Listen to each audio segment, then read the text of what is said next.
Microphones are All never. right, everyone. Hey, Lisa.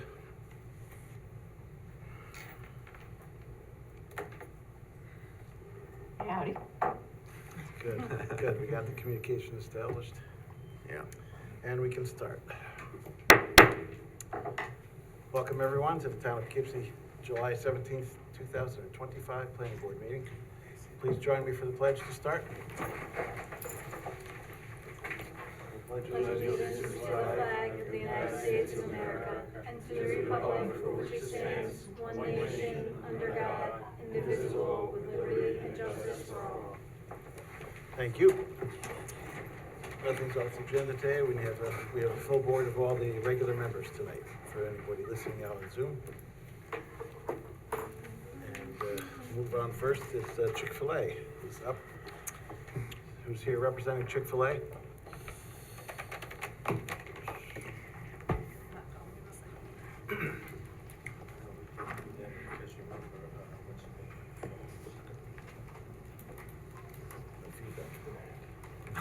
Don't say that. I know. Don't jinx us. Good evening. John Martinez. I'm a development manager with Chick-fil-A, based out of Atlanta. And with me is Tim Freitag from Bowler Engineering, which will give the presentation.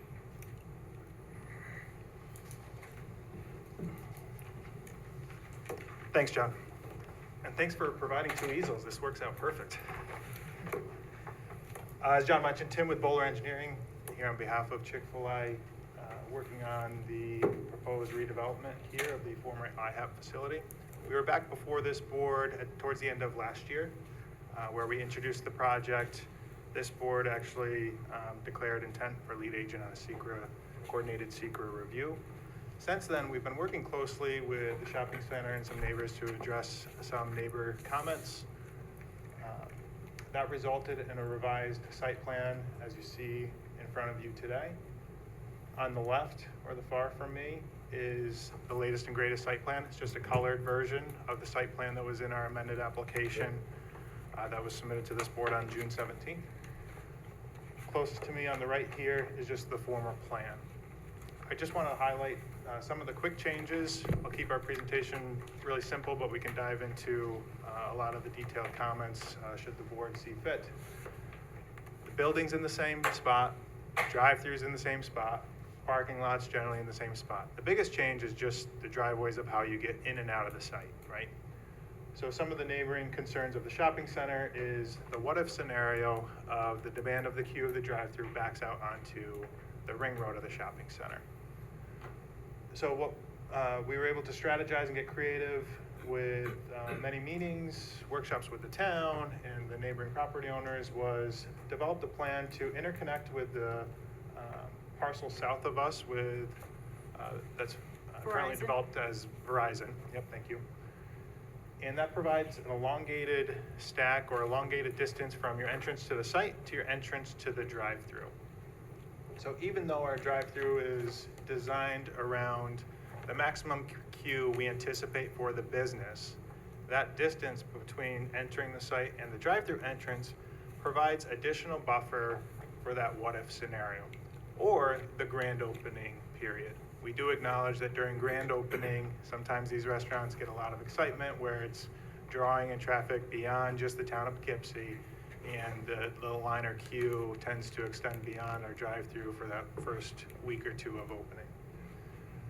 The first driveway you see at the interconnect to the Verizon lot on the eastern side has also a man gate.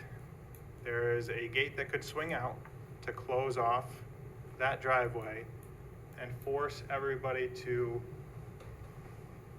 And if you want, Tim, you can use the remote mic there if you want. Just have to turn it on and wait about 3 seconds for it to warm Yeah. up.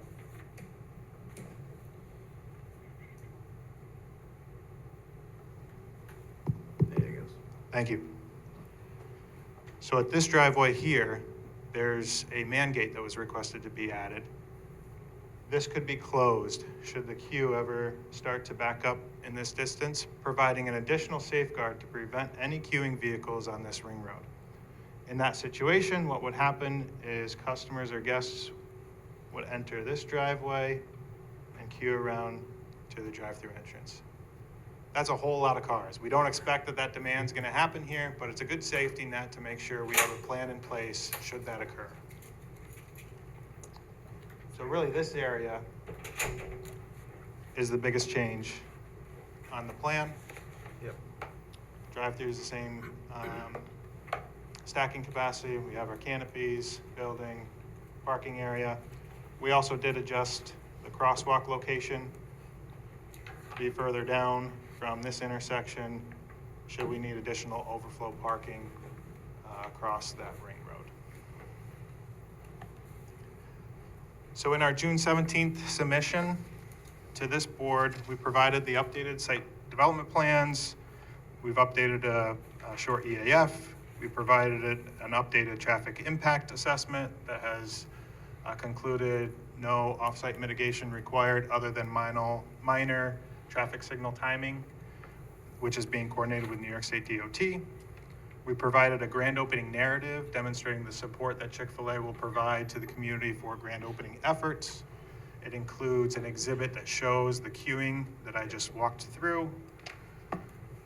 We submitted an updated SWIP, lighting cut sheets, architectural elevations and details, a sign survey, supplementary exhibits of truck turning and vehicle turning movements on the site plan, a lighting plan, and a full response memo of 27 pages to ancillary comments that we've received from different departments. Ahead of tonight's meeting, we are in receipt of another handful of departmental comments that I won't get into the details on, but we'll certainly provide a written response to all of those outstanding comments, none of which we see are substantial or would modify the site plan as proposed. We're here tonight really to provide an update to the board of what we've been working on for the past 6+ months since we've been before this board. It's good to engage the board and the public at this time to identify any additional comments or concerns. We do need to go to the ZBA next for some area variances related to parking and canopy setbacks. So with a relatively with somewhat of an acceptance of this board tonight on the site plan, that would be our next step, is to go to the zoning board for those variances. So with that, it's an overall redevelopment project with an increase in green space, bringing renewed use to this site, and we look forward to answering any questions or additional comments you may have. Thank you. Great. Thanks for your presentation. Go to Kristen for the department's recommendation. Yeah, thank you very much for the overview. So the project is on for a public hearing this evening. It is the project's first public hearing. Staff is recommending at this time that the board would open that public hearing, hear any comments, and then adjourn it to a future meeting. The application is also on for amended site plan review and architectural review. At the applicant's October 2024 appearance, the planning board declared their intent to serve as lead agency for an unlisted action subject to a coordinated review. We did not receive any objections to the planning board serving as lead agency. I just had a quick note about the EAF that was resubmitted. We just need to confirm the area of physical disturbance. I believe it was updated, right? So just want to make sure we clarify that somewhere on the site plan and or in the EAF. Fairly simple. I also noted that the building square footage appeared to increase by 100 square feet. Can you comment on that at this point, or was that just a matter of reorganizing the site? It was upgraded to the latest template.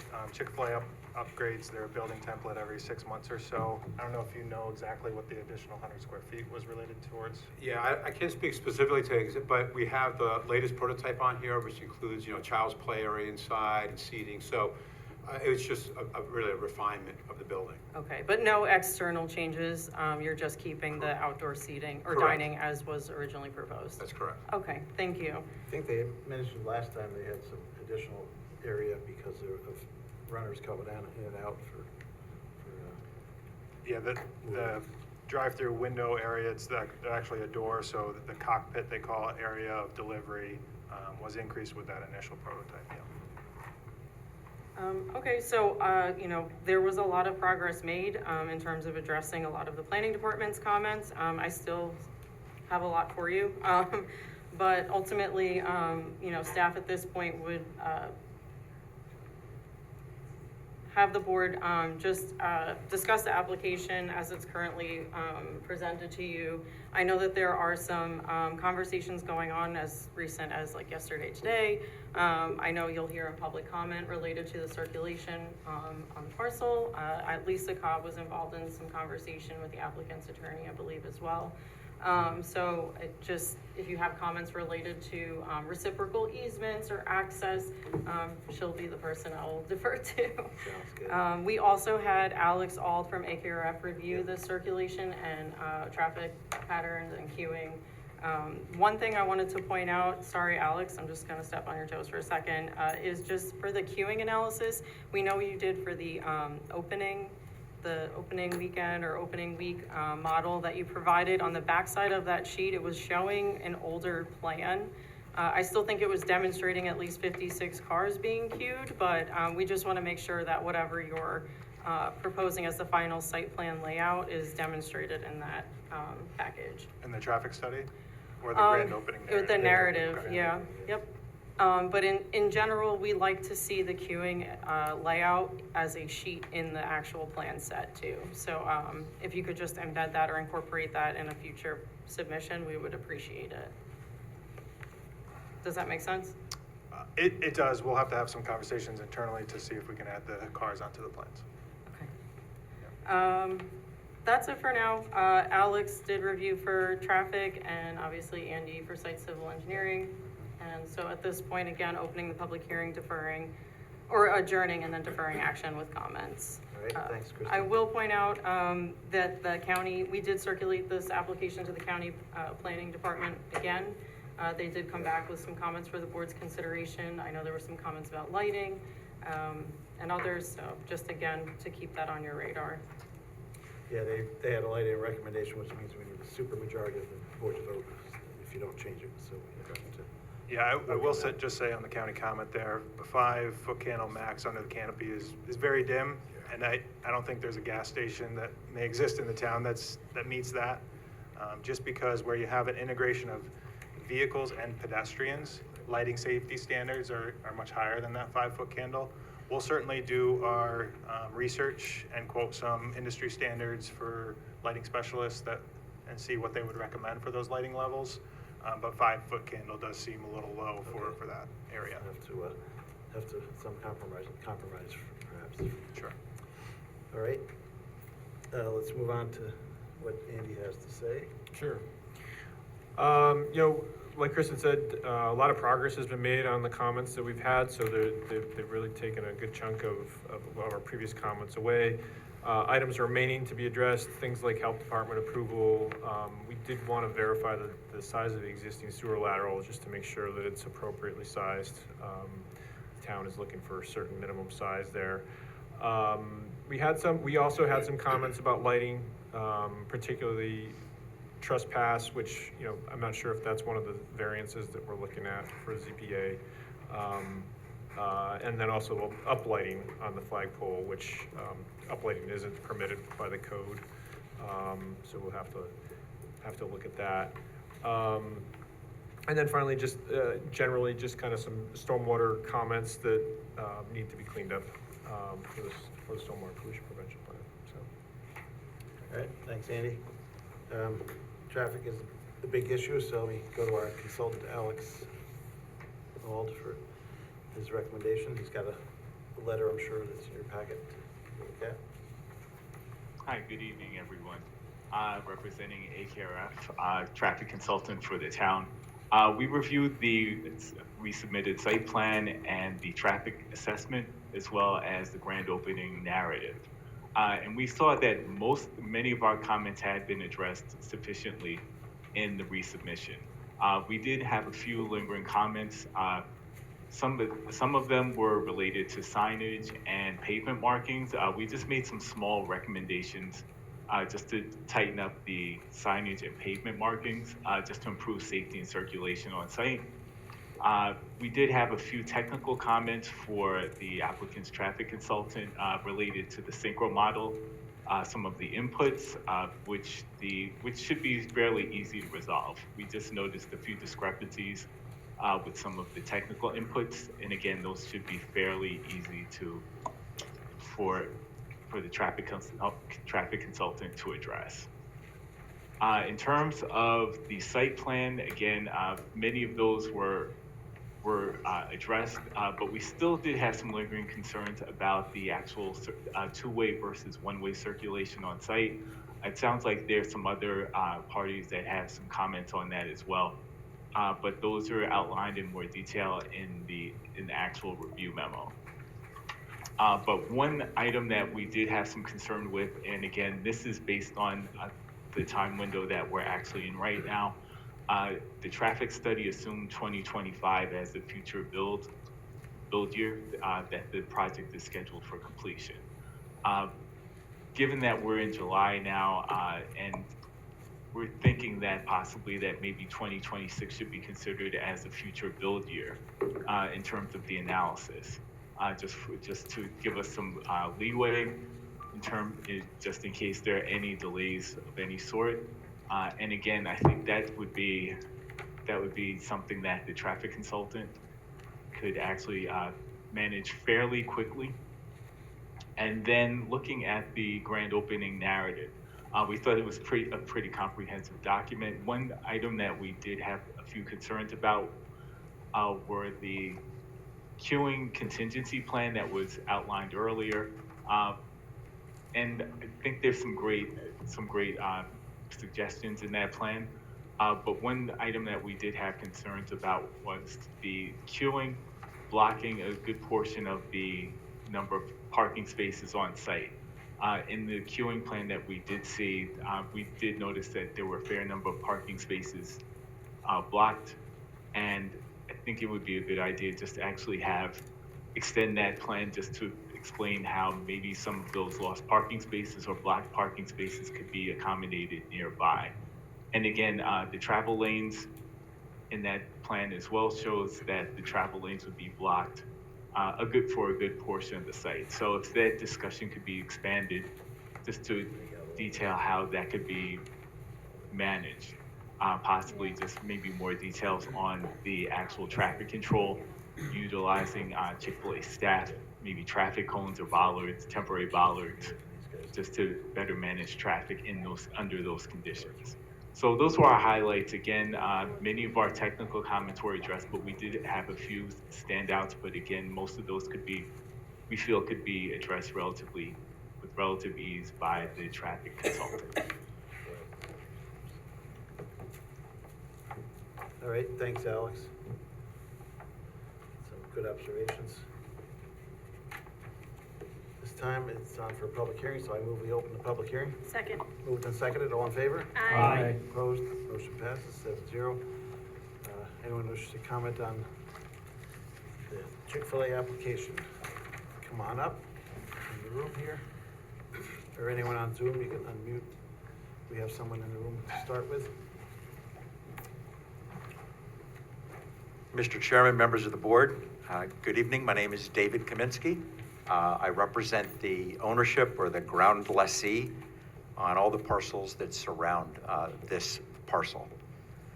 The application that has been submitted well, I should start off by saying that I personally, my partners, and the major tenants that I've had to consult completely support having a Chick-fil-A in this shopping center. But there are some issues that we have to resolve, and I think there's a fundamental problem with the application, and I'll explain that to you. I would say, Mr. Chairman, that I know my comments are supposed to be limited to 3 minutes. That's going to be impossible, but I'll try to keep it as short as possible. All right. Thank you, sir. So the application that has been submitted includes a plan set seeking approvals that address only the parcel that is owned by the applicant. Every single approval, and there have been many, that has been granted to this shopping center since its initial approval in March of 1995 has been granted for the shopping center as a whole. The planning board has never allowed any one parcel to be singled out and an application reviewed and approved for that single parcel. In addition, to my knowledge, every variance granted by the town has also been granted to the shopping center and not any individual parcel. There is a recorded perpetual reciprocal easement agreement between Americo Real Estate, which is U-Haul, the subject applicant's owner, which is 402 Carlisle Realty, and our entity, which is Post Road Development Equity LLC. The REA clearly provides that the shopping center is intended to appear to the public as though all parcels are part of a single development. That REA contemplated an expansion of the former Sizzler Steakhouse that occupied the subject parcel many years ago, prior to being converted to an IHOP restaurant. While the REA allows for modifications to utilities, the agreement is silent as to any owner's ability to massively change the common facilities and driveways within the shopping center. Also, any changes to the REA require the approval of my two major tenants, which are Stop & Shop and Barnes & Noble, which I have worked with extensively to get to where we are with this site plan. It is our position that the actions by the Town of Poughkeepsie Planning Board are premature until a revision to that reciprocal easement agreement is completed between the parties. The three parties being Americo, my entity, and the owner of the IHOP parcel. Without revisions in the form of an amendment to the existing REA, we do not believe that any of these improvements can be constructed. You should note that on behalf of our entity, we have engaged with and worked with the current property owner and the applicant and provided constructive criticism and alternatives in order to try to move this project forward. We were not, however, consulted or asked to review this current application before it was submitted to the planning board. In no particular order, I'm going to go over some of the issues that are out there. Site lighting system. Presently, the parking lot lights on the entire shopping center is controlled by a single control that we control. So they have not consulted me about how they're going to disconnect my system and put in their own site lighting system. That has to be addressed in the REA. Drainage. I would respectfully ask Andy to ensure that there is no additional peak drainage coming from these site improvements. This was a critical factor, and we spent 3 years working with IBM before we got the final approvals on this project in 1995, because all of our drainage flows onto and through the IBM corporate campus. Parking. The shopping center zone requires now 4.5 spaces per 1,000 square feet. With the addition of the square footage of the Chick-fil-A, it appears we're going to need 1,058 parking spaces across the entire shopping center. We obtained for the shopping center a 41 space variance. Given the changes, I haven't done the math, but this needs to be reviewed by staff to ensure that we are in conformance. No build area. The reciprocal easement agreement has a specific no build area in it. Unfortunately, a part of the crosswalk improvements that they're suggesting and certain signage is within that no build area. I will continue to state that I believe the crosswalk across this drive is dangerous and should not be approved, and they certainly cannot build in the no build zone. The grand opening narrative sets forth in the traffic study is silent as to the operational details of how the Chick-fil-A staff will observe the backup of the queue, which they indicate shouldn't happen, but our traffic studies that I've seen in other locations and places that I've seen Chick-fil-A's, it will certainly happen. This will be crazy at this location, and that's why we need the backup plan for the queuing here. I need to understand how their staff's going to address that, how they're going to watch cars when they get to that point so that they don't choke our main driveway and shut down our shopping center. I need a narrative on that. Modification of the driveway serving the Americo Real Estate and our shopping center. We believe that the REA does not permit any modifications to that driveway at all without the approval of the other parties. I have not seen anything from Americo Real Estate that they've given any approval for the closing of the two driveways that are off of that driveway. Finally, the bulk requirements The bulk requirements and parking requirements listed on sheet C200, I believe are not correct and must address the entire shopping center, not just this single parcel. The area variance summary appears to be incomplete also. I think we're forgetting that the town requires a 30-foot landscaping buffer. That would require a variance. Lot coverage may also be impacted. Our original approvals included a 1.9% increase in the variance for the square footage of the overall shopping center. This is a larger building. They'll probably need an additional variance for lot coverage, I believe it's called. I've already indicated that parking may require a variance, and I just ask you to please look at this and how I'm trying to present it, that there's a lot of work to be done between the parties. I don't want the planning board's time to be wasted. You have very valuable time. I think you should ask them to go back to the drawing board and work with us to do an amendment to the REA so we have all these issues worked out and we can come as a unified party to you rather than as a parcel that is a single parcel that is not permitted what I think to be able to do what they're doing. Thank you very much. Great, thanks, David.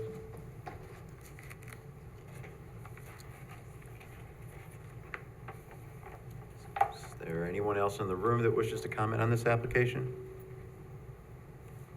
Is there anybody on the Zoom who wishes to comment on this application? Seeing none, I thought you were gonna get submitted in for August here, so I move we adjourn the hearing to September 18th, 2025. Second. Moved and seconded, all in favor? Aye. Opposed? Motion passes 7-0. Come on back up, discuss. Go around the board for comments. Start with Peter. I'd like to preface my comments by stating publicly that I'm an amateur, and I'm not a traffic consultant. We came in possession of a study conducted by T Consulting just a few days ago. I haven't had a lot of time to study it, but some things kind of jumped off the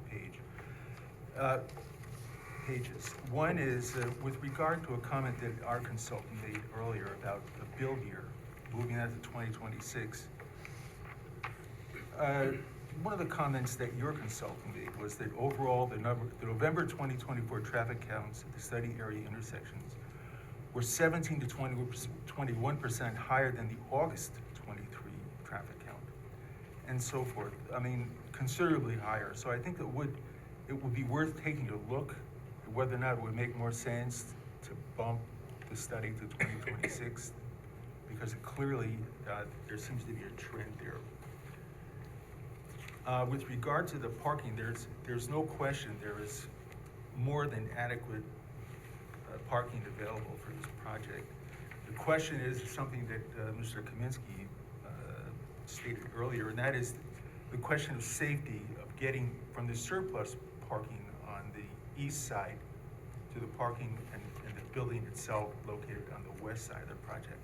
So I think some attention is going to have to be paid to making that a safe venture.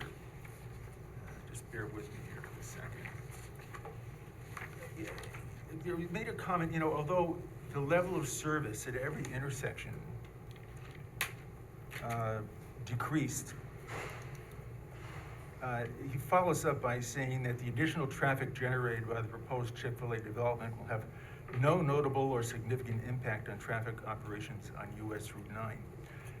The last time I read that statement was about 35 years ago in the Old Town Hall, which was just down the street, when the Galleria Mall was being proposed. And their consultant said the additional traffic generated by the proposed Galleria Mall development will have no notable or significant impact on traffic operations on US Route 9. Actually, I broke out laughing when I heard that comment. My concern here really isn't so much or as much about the traffic on Route 9. I'm concerned about, although there are a lot of box stores in both shopping centers. There are a lot of also small businesses. And my concern, we have in the secret EAF, there's a section on economic impact.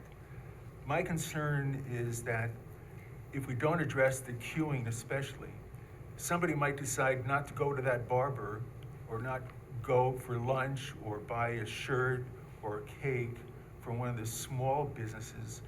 In other words, I think most of the box stores could absorb some of that impact, but my concern is for some of the smaller businesses. But I'm not sure how we're going to address that, but I think it's something that we're going to have to take a look at.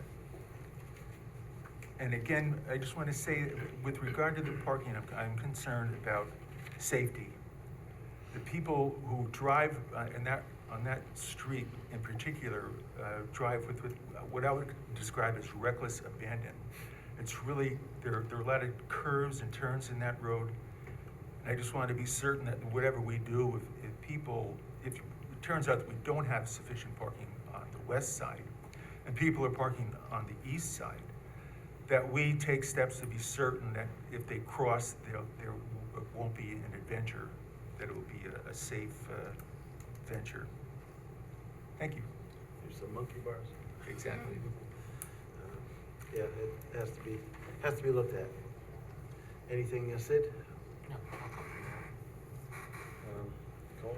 Yep, just to piggyback off of what Peter just stated, I'm actually surprised that we don't have a pathway from the Route 9 walkway into the Chick-fil-A area, just because you do have a lot of,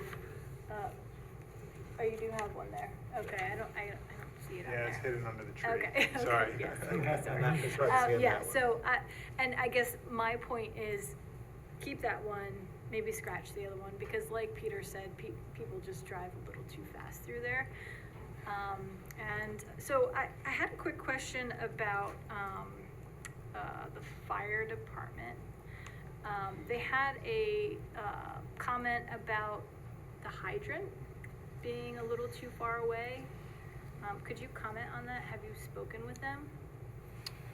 Yeah, we just received these fire department comments, so Okay. we'll formally respond to them. But there are building code requirements of distances to hydrants. Right. So we'll make sure that we're compliant. And Yeah, if we're because- not, we would Because relocate the you're hydrant. sprinkled, right? Like you're gonna sprinkle right. the building?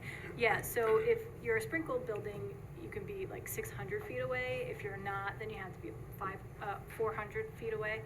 And I think you're like further than even 600. I don't remember exactly what it was, but yeah, so get with them because that's like a concern. You know, that's a safety concern. Yep. I also wanted to talk to you guys about EV.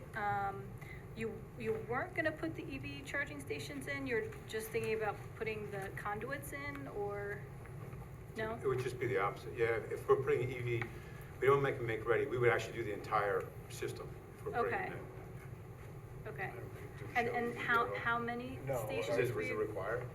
how many stations were you thinking about putting in?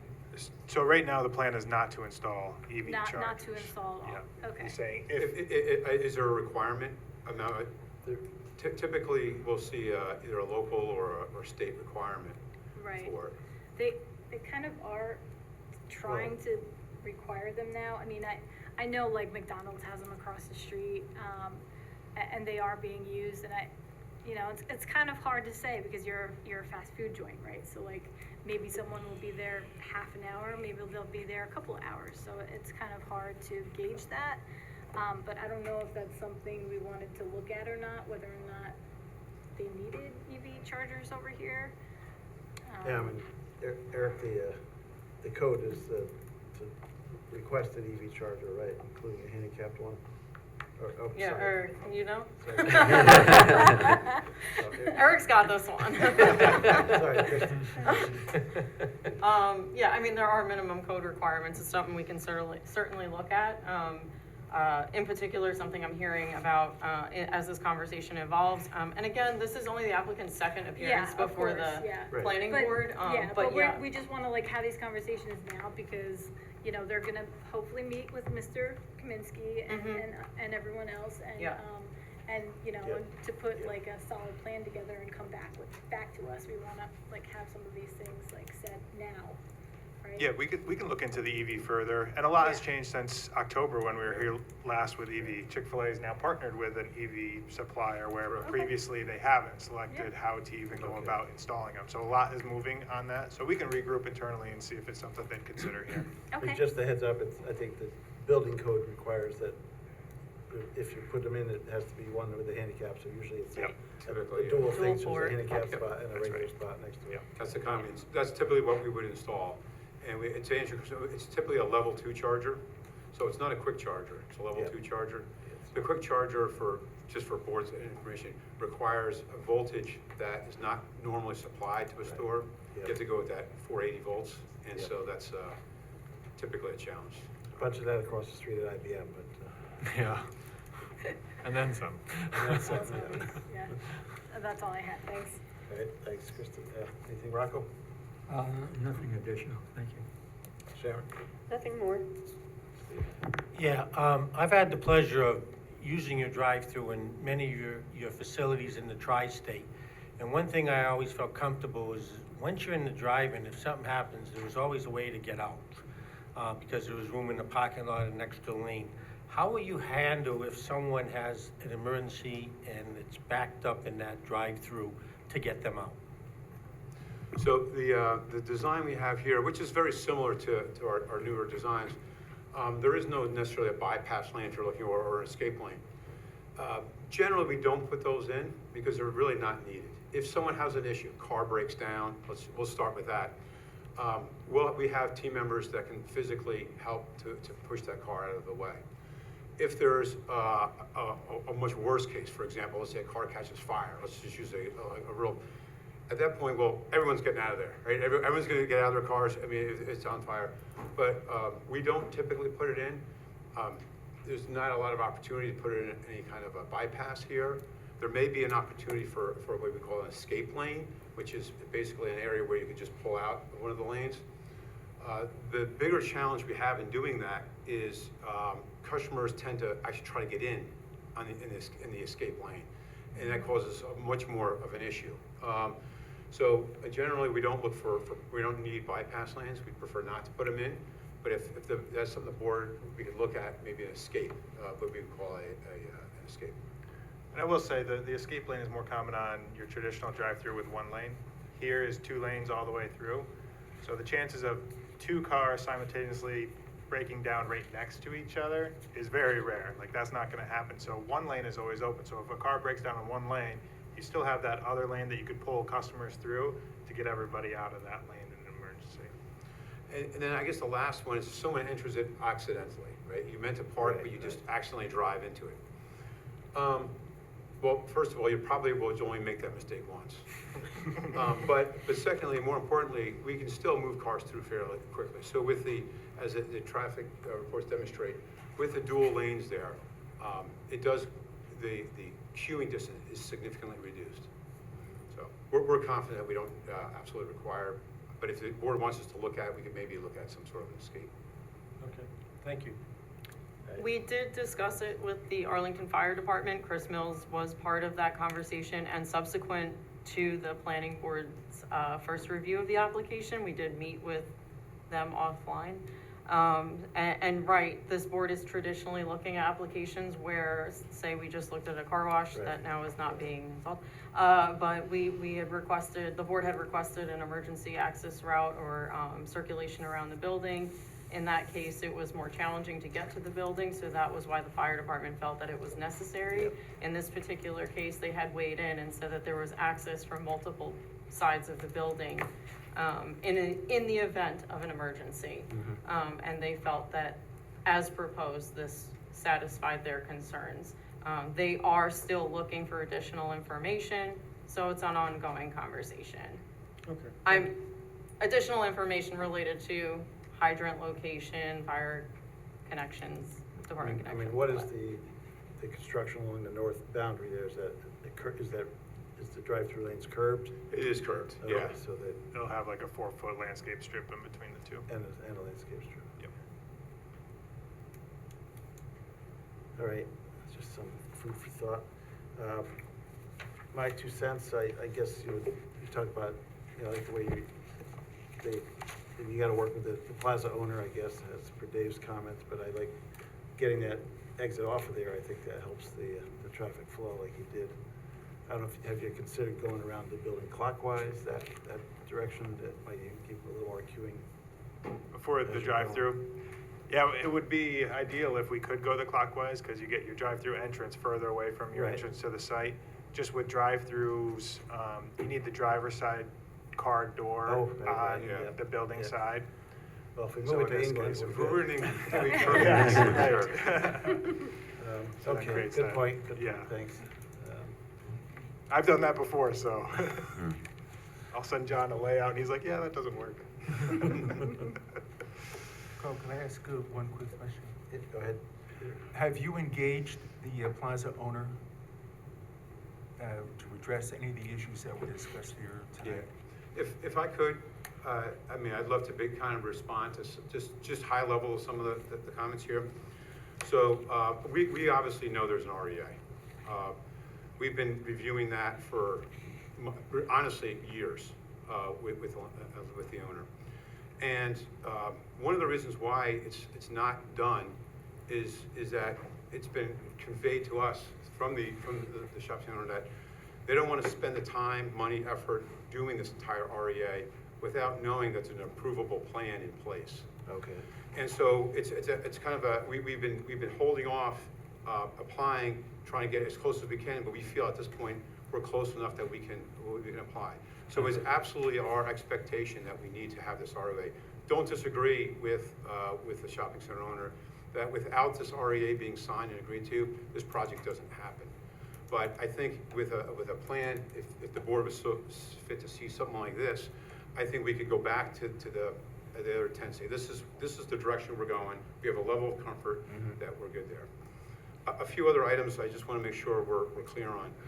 The crosswalk that we're showing, again, just because of the oddity of how the property lines lay out, we do control we own that the parking over there. I'll be honest with you, I won't allow my engineer to take that crosswalk off the plan.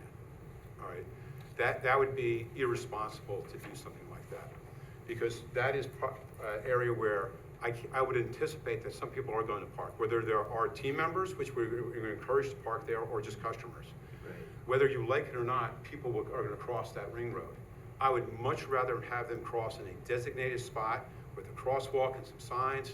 I'm even willing to, if the board saw fit, to put in those push button crosswalk with the blinking lights on either side. We have done that. We did that with a project recently, with lights.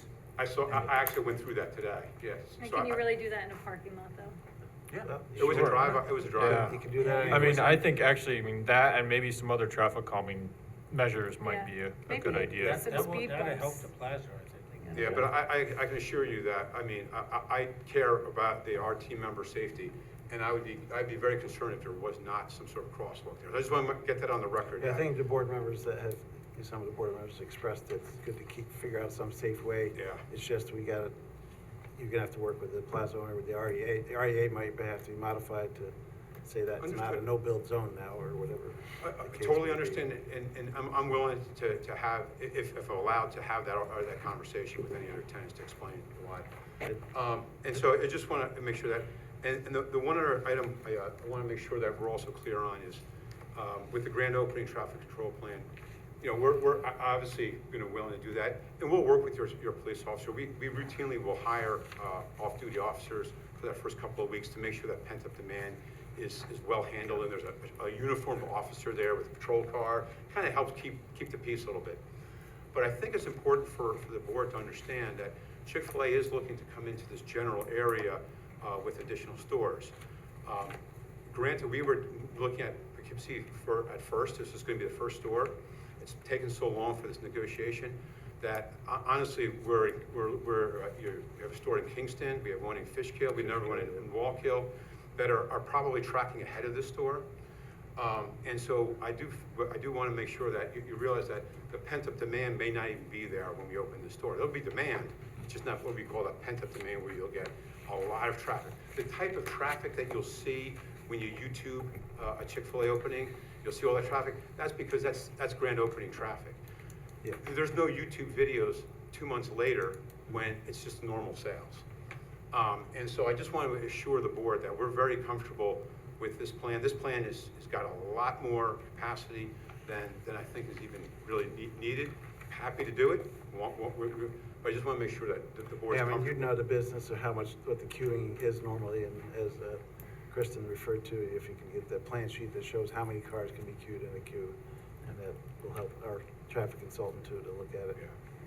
And, but I think the board is, I don't think anybody's opposed to you coming into the town and on this plan, so I don't think you have that chicken and egg issue anymore to work with the plaza and see if you could, Absolutely. Yep. and get that going. See, I had a couple other questions. Lighting, we talked about already.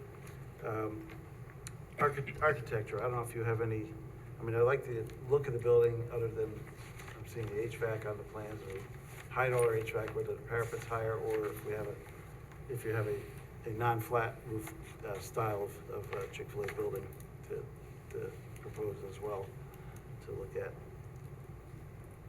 And another question I had was, your delivery trucks, we've had them on the plans, are they off hours, and what kind of, how many, what size? Sure. Is that?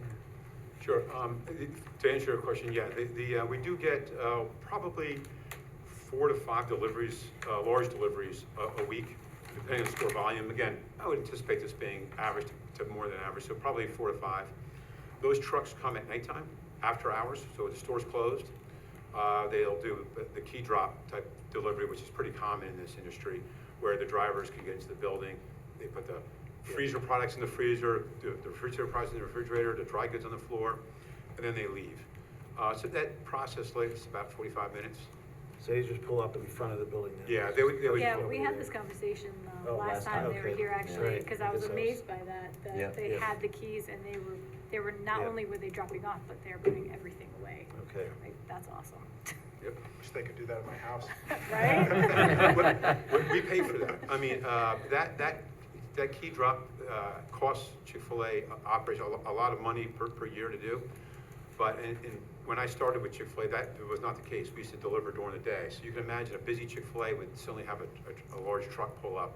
It was just, talk about some chaos. So we decided for customer convenience and really for just better operations to have that occur at nighttime. It did happen to my aunt growing up, that she woke up with the smell of coffee because the milkman came in to restock the fridge and put the coffee on. Oh, that's right. Nice. Anyhow. Just for purposes of clarity, if you have roof-mounted units, they have to be shielded. We don't permit flat roofs. So you're gonna have your architect find some way. If you have roof-mounted units, they have to be shielded somehow. It's to that point, so there's really 2 ways. There's either raising the parapet or put in like they actually sell like relatively attractive shields for each unit.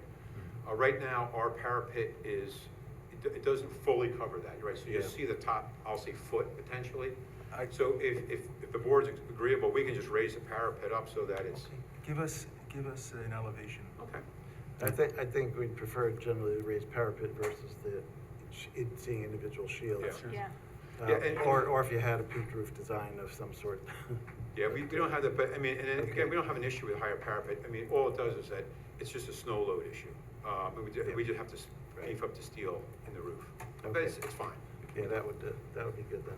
Yeah, and right now in the elevations, you can see that top foot, but they're shielded from the sidewalk within. So it's all about perspective at the angle that you're looking for the rooftop. So right now, if you're standing on the public sidewalk, you really shouldn't be able to see the HVAC units because the parapet's, say 3/4 the way there, and then at the angle of trajectory, you're not going to see the HVAC. On the elevations, when you're looking straight on, Yeah. it looks a little I mean, well, Route 9 disproportional. is sloped in that area too, so depending on where you're Yeah. driving. It's a goose and gander issue. Yeah, I'm totally comfortable having the parapets match the top elevation of the equipment there. Can I just ask a quick question? Yep. Tim, you mentioned earlier in the beginning that you were anticipating going to the ZBA soon. Were you just, and obviously until we have the secret determination, the ZBA can't make any decisions. Is your intention maybe to go to talk to them or? Yeah. Yeah. Given the unique scenario of the shopping center configuration and what variances are needed, I think the first step is really to define with the town of what variances are identified to be needed. Looks like there's some work that we need The to do second there. step is, let's go to the ZBA, introduce those variances and the project to see if they're gonna have any tweaks. Then we could bounce back to this board to make a secret determination kind of on a concurrent path. Mhm. But I think we do want some type of ZBA feedback, at least of where we are thus far, Okay. to get that process And as the started. plaza, wanna make sure we're on the same page. mentioned, Sure. some of those variances apply to the whole plaza, so you have to Yeah, yeah. pay, depending on the REA. Unless your That has to be suggestion figured is, out. hold off, let's get through SECR first. I don't know It'd if be good we've to get gotten it- any SECR feedback from the ZBA, from a coordinated distribution. And we've done it that way. So there's before. been no objection to the planning board being lead agency. So the planning board is lead agency.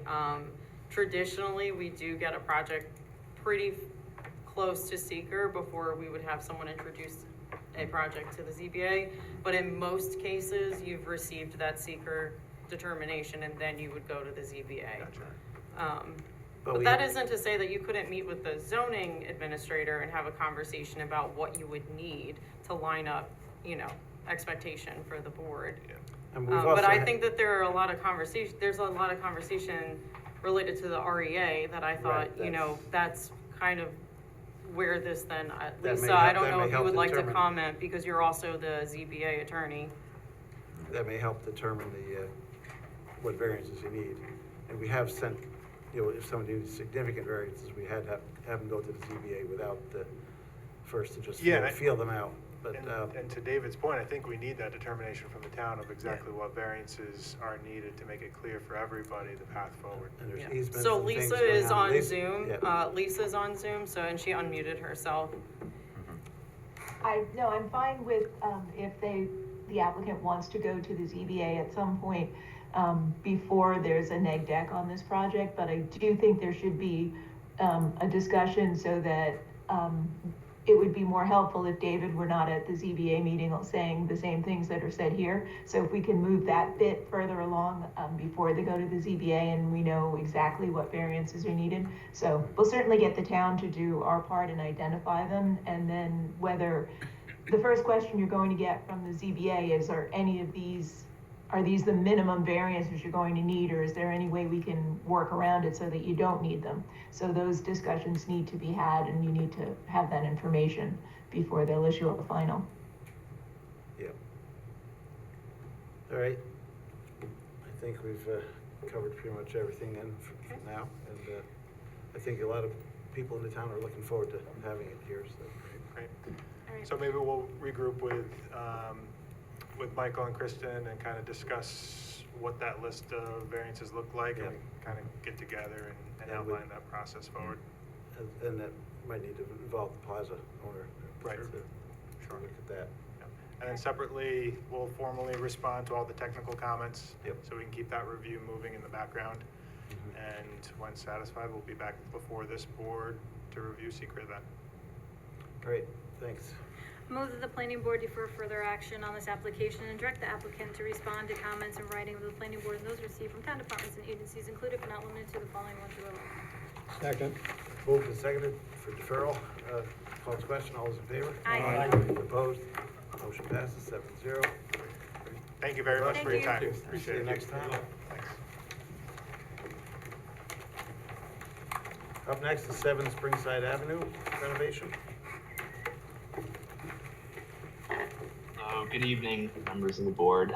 My name is Cameron Casera. I am here representing my client, Jessica Ramos, and Women of All Trades LLC, and the architectural design team. We are here tonight to review the revised submission for the renovation and addition at 7 Springside Avenue. Yep. We submitted a revised project narrative, revised plan sets, and responded to the comments from CPL. Essentially, the revised plan reflects the ZBA-approved plans, which show the existing framed two-story home as remaining a single dwelling unit a single commercial space being added into the current garage, attached garage, and then 2 additional dwelling units being built on top of the existing concrete block garage.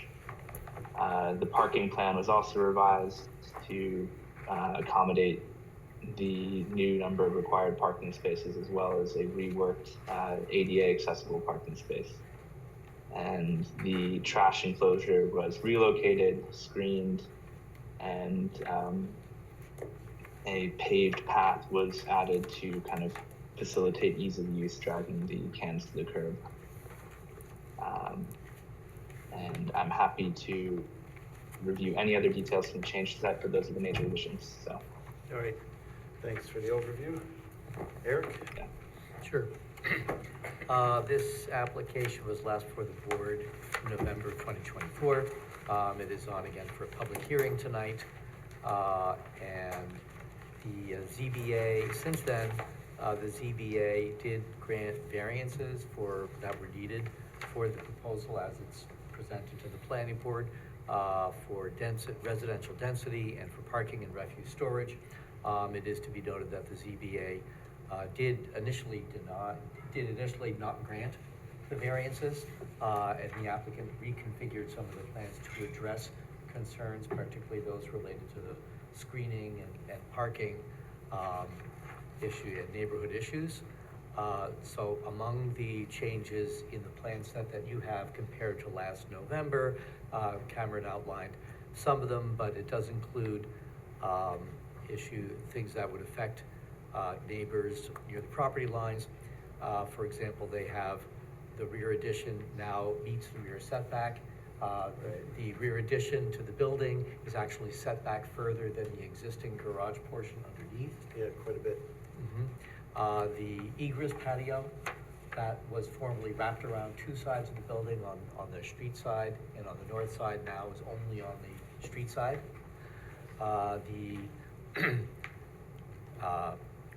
And that is where all of the access is to those units. The number of units has been reduced to 3 residential units and 1 small commercial unit, which has a corresponding decrease in the number of bedrooms, which is now, I believe it's 6. The commercial unit is 703 square feet on the plan. They did, as Cameron said, they relocated the refuse enclosure further away from the residential property line. They've added privacy fencing along the north and east sides with the adjacent residences. They've also added safety fencing along the street frontage where there's a stone wall over the sidewalk. So those are some of the changes that have occurred since the last one. With those changes, we still have a number of comments. Some of them are technical, some a little more so, like about the style of the fencing in front, and the precise location of one corner. But with those comments, we would invite the board to discuss those. And if the one uncertainty is if the stormwater and some other comments of the engineer, I'll let him speak his piece. But if the engineer is satisfied, if is satisfied dealing with issues as conditions of approval, we have provided a draft resolution for approval for your consideration, to which all of the comments would be conditions. All right, thanks, Eric. Yeah, it's good to see it's scaled back. I think that's gonna fit more in with the neighborhood, the way it's scaled back there. Oh, and one additional item is, they did clarify the parking in the right-of-way. The zoning board conditioned their approval on the parking license for use of the portion of the right-of-way being approved by the town board. Right. That's also an express condition in our recommendation as well. And the zoning board also want the planning board specifically to approve the landscaping on the site plan. And they have added landscaping around the perimeter of the street sides of the property for buffering in addition to the fencing. Yeah, so that. Okay, that was a question I had, is that since they had to go to the town board, that can be conditional. Yes, those could be conditions of approval. All right. Thanks, Eric. Andy? Sure. Yeah, so most of our comments have been addressed. We continue to have some comments about the the grading that will be required, particularly for the parking. Yeah, I think it can be resolved, but I think there needs to be some clarity on the plans, for, they're finally approved. I think we could address them as conditions. There's some minor comments about ADA signage and stuff like that. The fire department connection, I'm assuming that the fire department looked at it and they're okay with it, but we want to make sure that it's accessible. Generally, it's not allowed to be blocked by cars, so it might need to be shifted just slightly so that it's more aligned with the ADA loading zone. And then, yeah, we just want to make sure with the parking agreement, that the highway superintendent is completely comfortable with everything that's shown on the plan. So again, I think that would be, I think that's okay to be a condition of approval. Yeah, there's topography there. Yeah, I mean, it's not a lot of topography, but it's enough that it needs to be clarified how it'll work, Yeah. so. All right, thanks. At this point, I move we open the public hearing. Second. Moved and seconded, all in favor? Aye. Opposed? Motion passes 7-0. Anyone in the audience today wish to comment on this application? Seeing none, anyone on the Zoom call wish to comment on this application? If you're on the Zoom and you wish to comment on this application, please unmute yourself or raise your hand if you prefer. Seeing none, I move we close the public hearing. Second. Moved and seconded, all in favor? Aye. Opposed? Motion passes 7-0. Let's go around the board for comments. Start with Steve. No additional comment. Sharon? No other comments. No other comments. Nicole?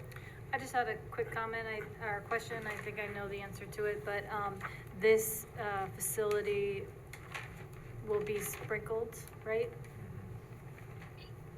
Yes, all new construction and the commercial spaces and garages will be sprinkled. We received a new comment from buildings, kind of stipulating that if all 3 floors of the existing home are occupied, meaning if the attic is occupied, we need to sprinkle the home. I have not been able to discuss this with the owner yet, but if all 3 floors are occupied, we will sprinkle that building as well.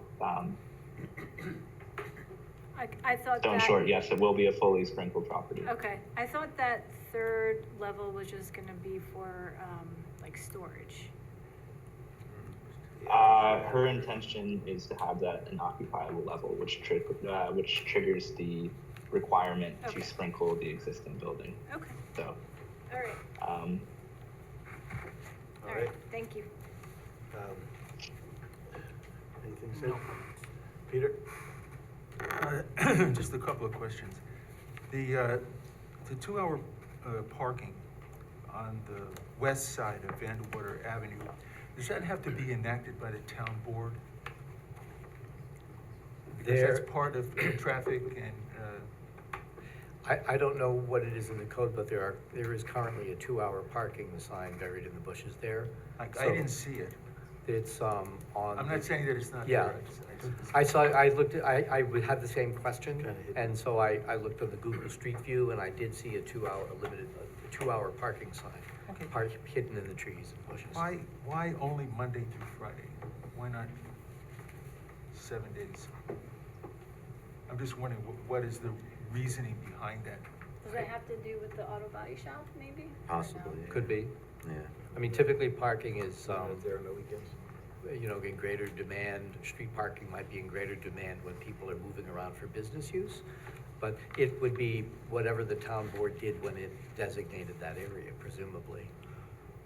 I didn't also see no parking signs on the east side of Vanderwater. Does it have to be done by town board resolution? No parking? If it's not currently Right. designated as such, then it would need to be done by the Okay, so town. then we should. We'll have to clarify that, and I think we can do that as part of when we do the license, finalize the license with the town board. Yeah, so. We could make a recommendation if you like to suggest the town board to consider that. Well, it's not, I think it's required that Okay. any Yeah. changes to parking on the street has to be done by town Correct. board resolution. Absolutely, correct. I meant for the if you want to change the 2 hour. I just don't, as we stand here now, I don't know that we're 100% sure that it is no parking, right? Or is it? I didn't look at the code, It's but on the if plan. there's signage, It's on the plan. Is there Right. signage on that side? there No. is signage on the side opposite the house. Right. Yeah, it's- okay. But not on the side where no parking, that's Gotcha. what I'm saying. Correct. And it's on the plan. Yep. And there is also no parking on the side of Springside Avenue, where the house is located, on the I'm north just- side. and I'm on just wondering portions. structurally, maybe we could ask the town, our board attorney, how to handle that. Can we condition the approval based on town board, resolution, there should be no parking on the east side of Vanderwater? On the east side, Yeah. adjoining the house? Yeah, because right now, this says no parking. It says, I see 2 hour parking. A 2 hour two-hour park- parking on the west side, but on the east On the side, west side, yeah. the plan says no parking. Oh. Is that, Cameron, do you remember if that's an existing condition or a proposed condition? I don't recall. So this is a proposed condition, but it's also, if you look back at the Google Street View, there's a 2-hour parking sign on the 7 Springsides Ave property on Vanderwater. So I guess that would be the east side of Vanderwater that no longer exists. So whether or not that's still designated as 2-hour as well, I'm not sure. But we are proposing that should be a no parking on that side of the street to address primarily the neighbors' concerns about street parking, at all times in all places, cluttering the My concern is dead you end can't street. just put up a no parking sign without permission from the town board. Right. So perhaps Yeah, the that's- condition could be something like that the east and west sides be designated and posted for no parking as approved, subject to the approval of the town board and the conditions of the highway and police departments, because they oversee it. It's fine with me. Does that work? Yep. Yeah, I don't think it's that complicated, but we obviously have to address it. It has to be, Yeah. if it's not currently designated as such, then as a condition of this approval, it would need to be designated as such. Absolutely. Right, so that's all we need to cover. Yeah, I mean, if the town board says no, then you can't have those no parking signs. We'll have to see what, that's their purview.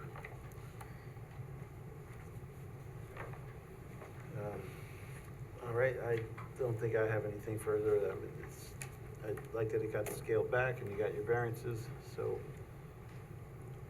And good to have some additional little nice apartments. So are we making that 11 or are we just tying it in with 10?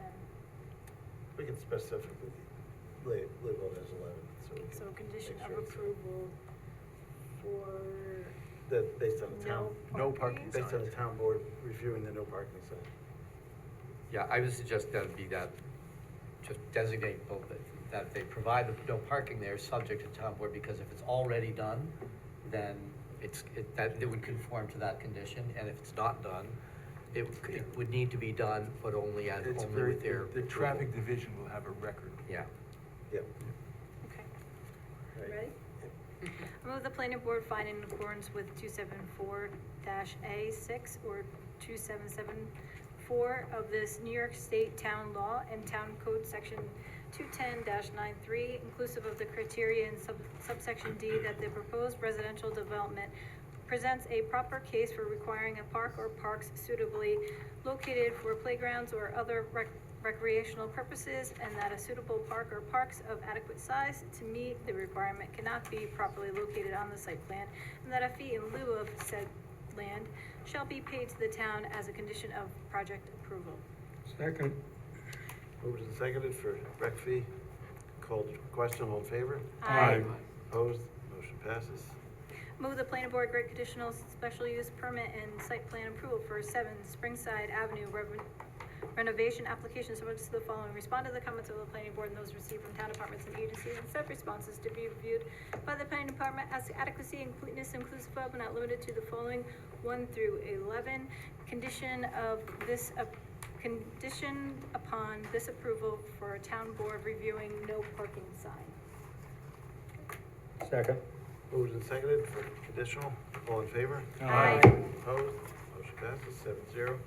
And architectural review, do you have something you could present tonight? Cameron? Yeah, I can, you want to review the drawings? Sorry, I missed that. Yeah, we have to review architecture, so if you have something you could The elevations are. Yeah. share your So screen. we or- have, we have the architect on the call. Okay. So,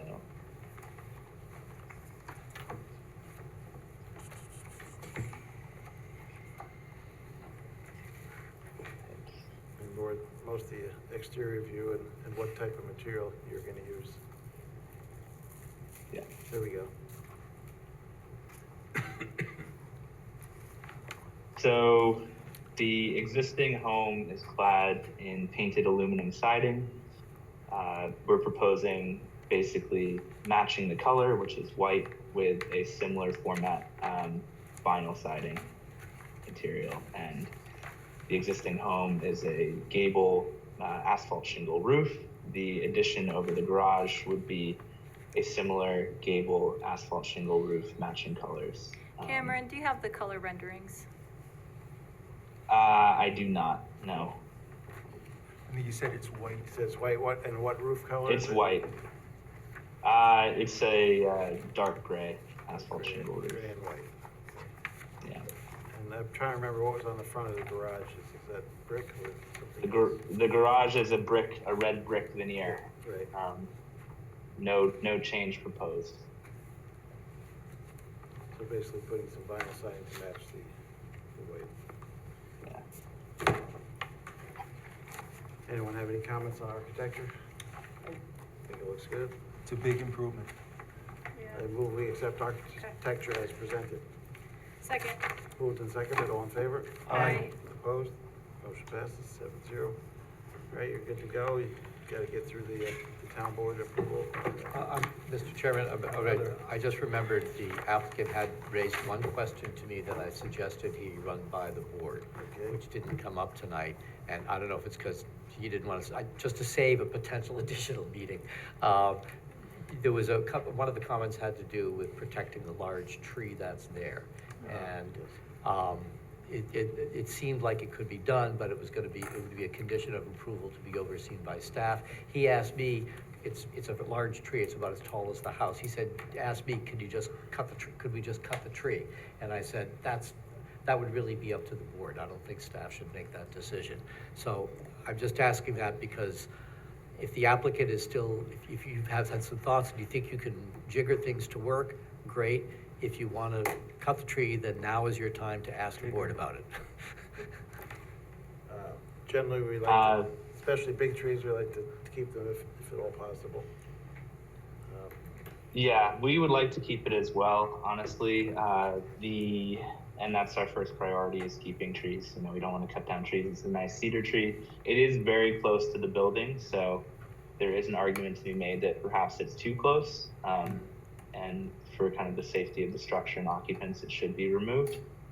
But it's in good health. We don't want to disturb it, so our first course of action would be looking to save it. But if we needed to cut it down, I would like board approval if it's not possible to save it. So I can show you where it is on the site plan. It's this tree right here, if you can see my cursor. Yeah. Yeah, so it's adjacent to the front Vandewater side of the existing home, large cedar tree. We're not proposing any paths or structures too close to the roots, but there would be, a wood staircase going down. The trash enclosure is close by.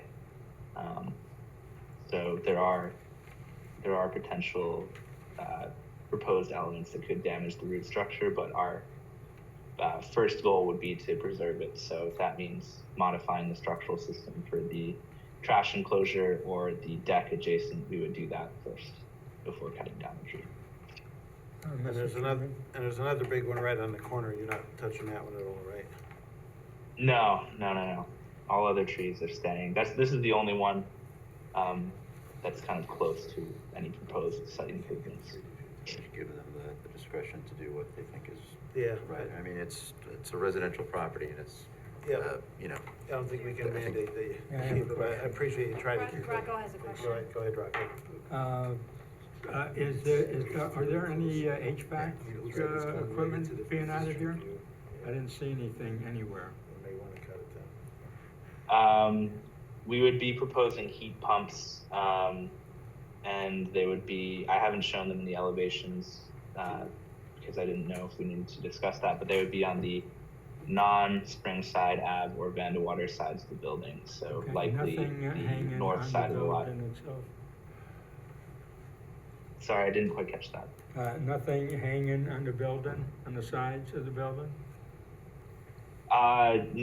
We might want to install the exterior condensers on the back side of the garage, so the north side of the garage, but it would be below the privacy fence line, so it wouldn't be something you would see from the neighboring lot or the street. Okay, yeah, that's a good question. Okay. Yeah. I'm sorry, Rob. Just thought about the tree, you maybe want to check with your engineer, make sure if it's that close I to the can house, see- if it might damage The tree the that, foundation.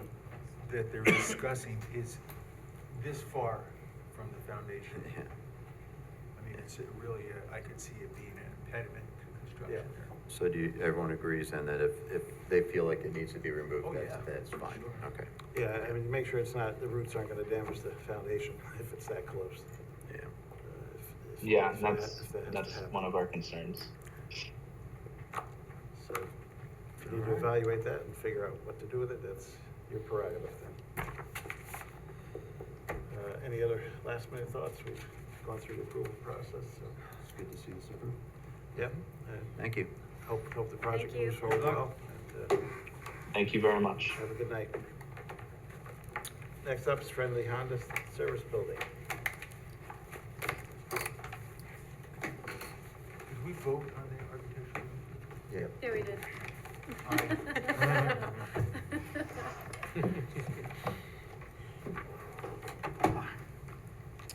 We went through that pretty quick. Good evening, everyone. My name is Rich Cordone with JMC. I am here tonight for Friendly Honda. I'm joined with Eric Kahn, the president of Friendly Honda. Would you guys mind if I share my screen? Go right ahead. Excellent. We would encourage you.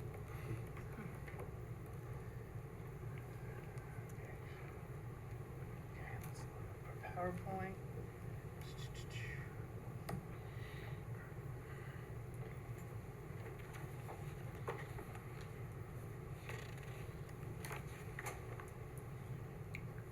Okay. Good evening, ladies and gentlemen of the board. Rich Cordone with JMC. I'm here tonight joined with Eric Kahn of Friendly Honda. We're here tonight to discuss with you guys site plan amendment for the Friendly Honda service building. As some of you guys might know, we've been working on this property since 2008 with a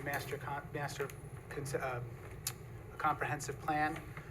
We've done a lot of different improvements over that time. We've updated a prep building. We've updated some DOT entrances to improve circulation. We've updated most recently the service building. We've done a lot of work, and that work was all outlined in our original approval from 2012 under a comprehensive site plan. Right. Part of that comprehensive site plan was actually broken out into phases in later years. I believe it was around 2018 we came back before your board to break the project up into the two different phases. The first phase being the new prep building, which is kind of off screen right over here. The new New York State DOT approved entrances. A new septic system for the showroom building was constructed. There was a former Sprint building a little bit to the north of the site that was demolished, and we moved, the former used car building was remodeled and turned into corporate offices. We have a state-of-the-art car wash facility in the back of the building that was constructed, and there's been massive parking improvements that have been constructed throughout the site. Yeah. One part of that project that did not move forward at that time was an addition to the existing service building. At the time, it was financially not feasible, and with all these other additions and all these other projects that went on, that kind of got put to the back burner. We're here tonight to bring this project, back to,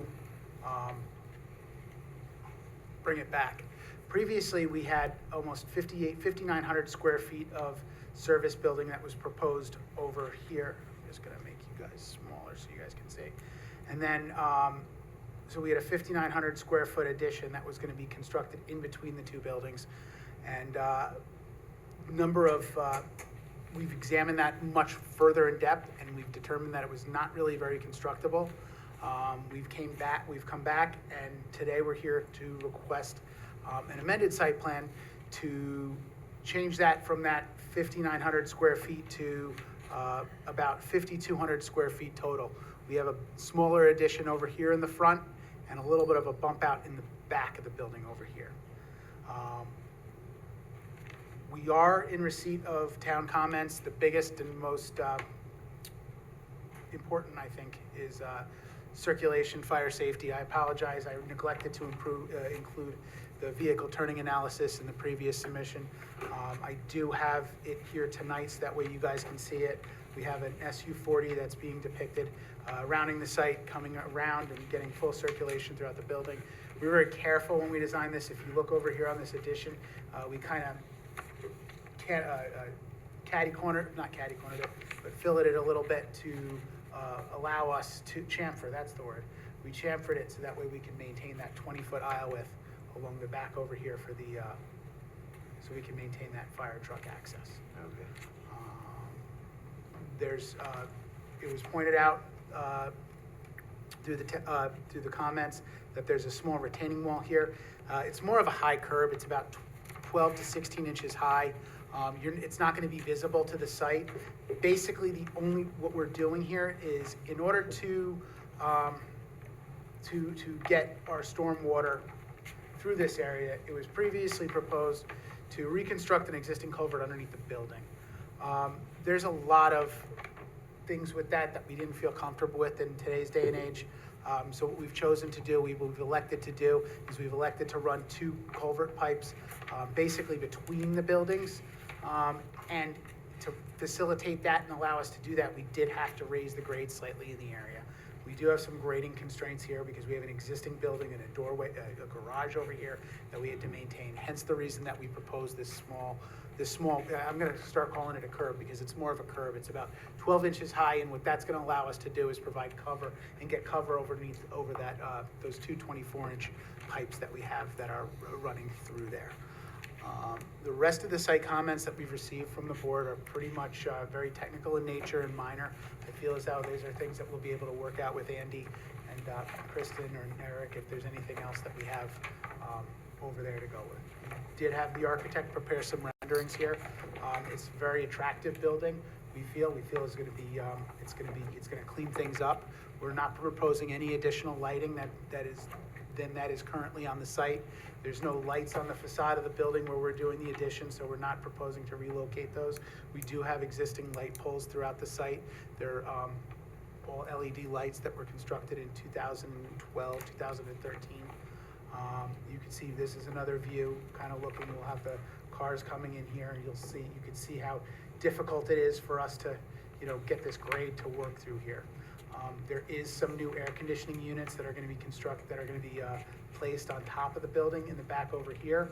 This is, it's going to get bumped up a little bit, strengthened to make sure that we have the capacity for those. So you can see from the site rendering, from looking out at the road, you shouldn't be able to see them from the back of the building. I mean, you shouldn't be able to see them from the road.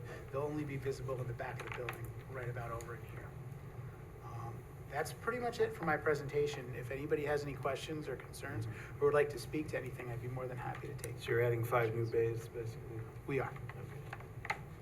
We are. Great, thanks for the presentation. Thank you. Eric? Sure. The application is on for a seeker review, site plan, and architectural review. We did have a pre-application meeting quite some time back, which I think was very helpful, and we figured out a procedure so we wouldn't have to go through a whole new site plan review. Because in fact, it is kind of an extension of the 2012 comprehensive plan. So I think that helped simplify things. There's a number of comments, but if the board agrees, they're mostly ones of clarification and kind of refinement. So they're there for your discussion. I guess Rich commented on the circulation issue. The only additional comment I'll make on that issue in particular was that important to that circulation, there's currently and has always been parking along the rear line of asphalt, which didn't appear on the plan. And that is important to the circulation in that area, but it's not on the plan. So when you do that circulation, we're asking that they add that parking also, so that just to ensure that there's not a conflict for one or two of the parking spaces for the fire trucks. Okay. Otherwise, we have conditions for seeker consistency resolution and for a conditional approval. All right, thanks, Eric. Andy? Yeah, so we didn't really have a whole lot to say about the plans submitted. We appreciate showing the turning movements. That was I understand I still important. have to formally Yeah. submit it. Right. I'd be more than happy to, but I just wanted, I apologize for missing that last time. not a problem. There's a lot that goes into these applications. Just to clarify, vehicle deliveries, they're not gonna follow this path. This is really No, for. vehicle deliveries are actually at the facility that's just to the north of this. Okay, in the other. Yeah, other side, we right. have that all set up for the vehicle deliveries. This is just for emergency access. Okay. So really, we had some minor comments on the stormwater and the SWIP that's being amended. I don't really see a problem getting those addressed, as a condition if the board sees fit, so. Sounds good. They've done a nice job over there for everything. The new showroom just came out nicely as well. So appreciate the continue to invest in the town and improve it. At this point, I move we open the public hearing. Second. Moved and seconded, all in favor? Aye. Opposed? Motion passes. Anyone wish to comment on friendly Honda application? Can you unshare your screen just in case anybody's waving frantically on Zoom here? I would say no. Seeing none, I move we close the public hearing. Second. Moved and seconded, all in favor? Aye. Opposed? Motion passes 7-0. All right, let's go around the board for comments. Let's see, start with Sid. Looks good. Just one quick question. Are you adding any new lighting? No, we're not proposing any new lighting. No, not even like on top of those 5 new bays? I don't believe so. No. Okay. You good with that? Outside. Outside. Outside lighting? No? All right. No, nothing. It looks good. Every time I drive by there, that whole site has really come a long way. So thank you. Sharon? Nothing. And Steve? No comment. Yeah, it's great. It's looking good.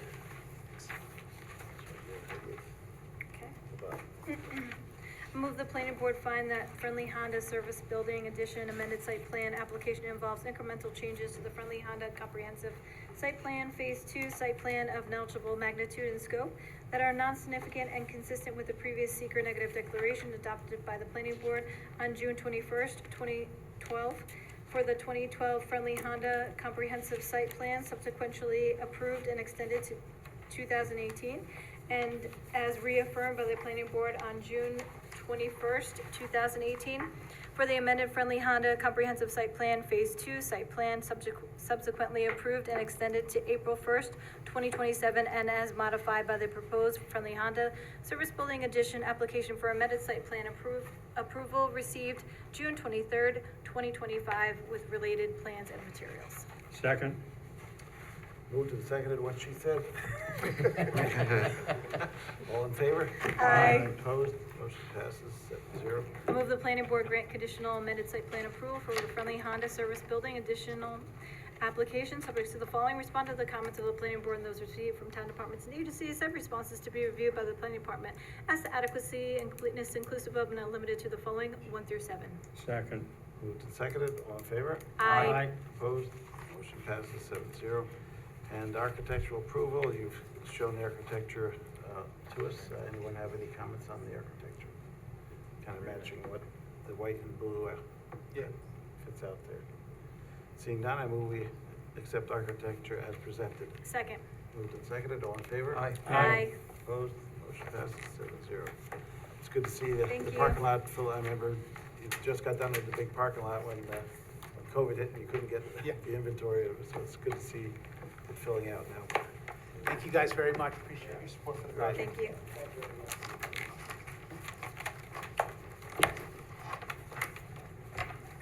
160 Salt Point Turnpike is up next.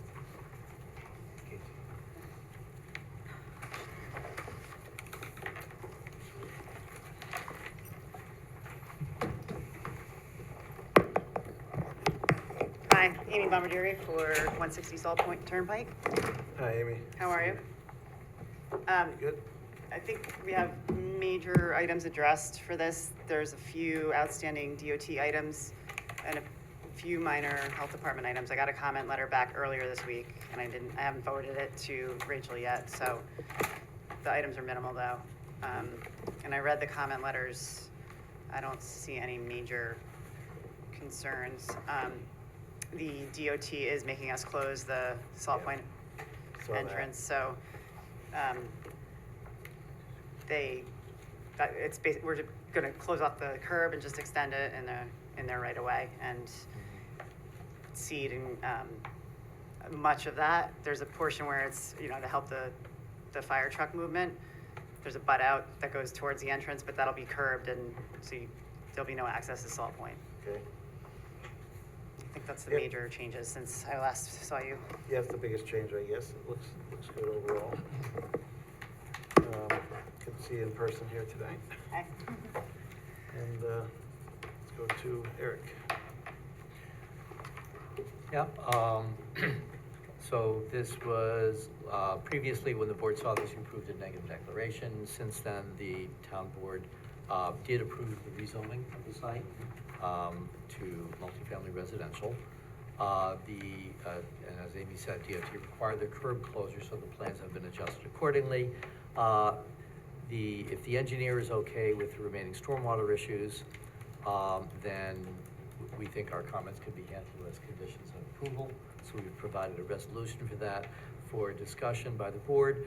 We did identify one issue late in the process. Earlier, there was Aspen had asked about tree cutting because of the bat protection. Right. And there was a statement that there were no trees going to be cut.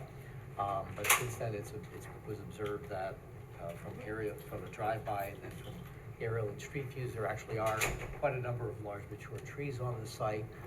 I don't think that, which are clearly going to conflict, they're not on the plan, but they're clearly going to conflict, at least some of them, with proposed order of utilities, but some of them could also be protected. So with the conditions that we've laid out to protect them if feasible and to make adjustments, and then to provide a bat protection note for those that need to be cut, I think that also, if the board is comfortable with it, could be handled as a condition of approval rather than revising and coming back. Yeah, I think at least one was like where the parking's gonna go now, I think. So. All right, that sounds fine with me. Andy? Sure, so yeah, most of our comments have been addressed. Obviously, health department and DOT approvals are still required. We were looking for the water department to weigh in on the plastic water service pipe to be used, just to make sure they're good with it. The trick with plastic water service pipe is that you need to put a tracer wire in there so you can make sure you can find it. I was just looking at street view, for when you close the curb, you said you're gonna extend the curb, that the DOT asked you to extend the curb across the driveway entrance rather than just removing it altogether? Yeah, I talked to Bill Rose today. Okay. Yeah, he just wants the curb where the apron is. Yeah, okay, all right, I was just, whenever you change curb lines, you have to worry about drainage and what's gonna happen there, but that's their issue, so if that's what they want, that's fine. As far as the SWIP is concerned, we're pretty comfortable with it at this point. We're just looking for some notes to clarify what's gonna be required in terms of removals, just to make sure we're following the procedure properly. And then there were a couple of kind of cleanup things with the drainage analysis that could be addressed, but, nothing that's gonna change anything with the report, so. Okay. So we're Alright. good with it. Thanks, Andy. All right, I move we open the public hearing. Second. Moved and seconded, all in favor? Aye. Opposed, motion passes. Anyone wish to comment on 160 Salt Point? Seeing none, I move we close the public hearing. Second. Moved and seconded, all in favor? Aye. Opposed? All right, motion passes, the public hearing is closed. And we'll go around the board for comments, start with Nicole this time. I don't think I really have anything. Okay. Yeah. Rocco? No comment. Sharon? No comment. Steve? No comment. Peter? Love to see adaptive reuse. I think it's great. It's an attractive building. It's a big improvement. And it adds 5 units to the housing inventory in the town, which is Yep. good. Yeah. I'll echo those comments. Sid, you said nothing? No. Okay. So, just move forward, I guess. Okay. I move the planning, The only thing I would say is, as we said, we would protect the trees if possible. If you are keeping the tree, make sure it's protected, so there's no parts of the bulldozer under it. Yep, there is, I'm pretty sure, a tree protection detail, or there will be. Yep. okay. I move the planning board grant conditional site plan approval for the 160 Salt Point Turnpike site plan application subject to the following. Respond to the comments of the planning board notes received from town departments and agencies. Said responses to be reviewed by the planning department as to adequacy and completeness inclusive of and not limited to the following 1 through 11. Second. Moved and seconded, all in favor? Aye. Opposed? Motion passes. Next up, architectural review. Do you have any, you want to share your screen for Sure. that? I think we've seen it before, but Yeah. just a refresher.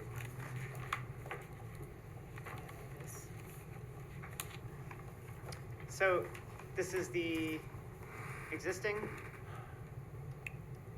now. This is the proposed. They're just adding a feature over the front entrance, and they're painting the same color.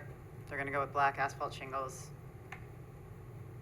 And there's a brick surface on the rear of the building, that'll be the hardy plank. Okay.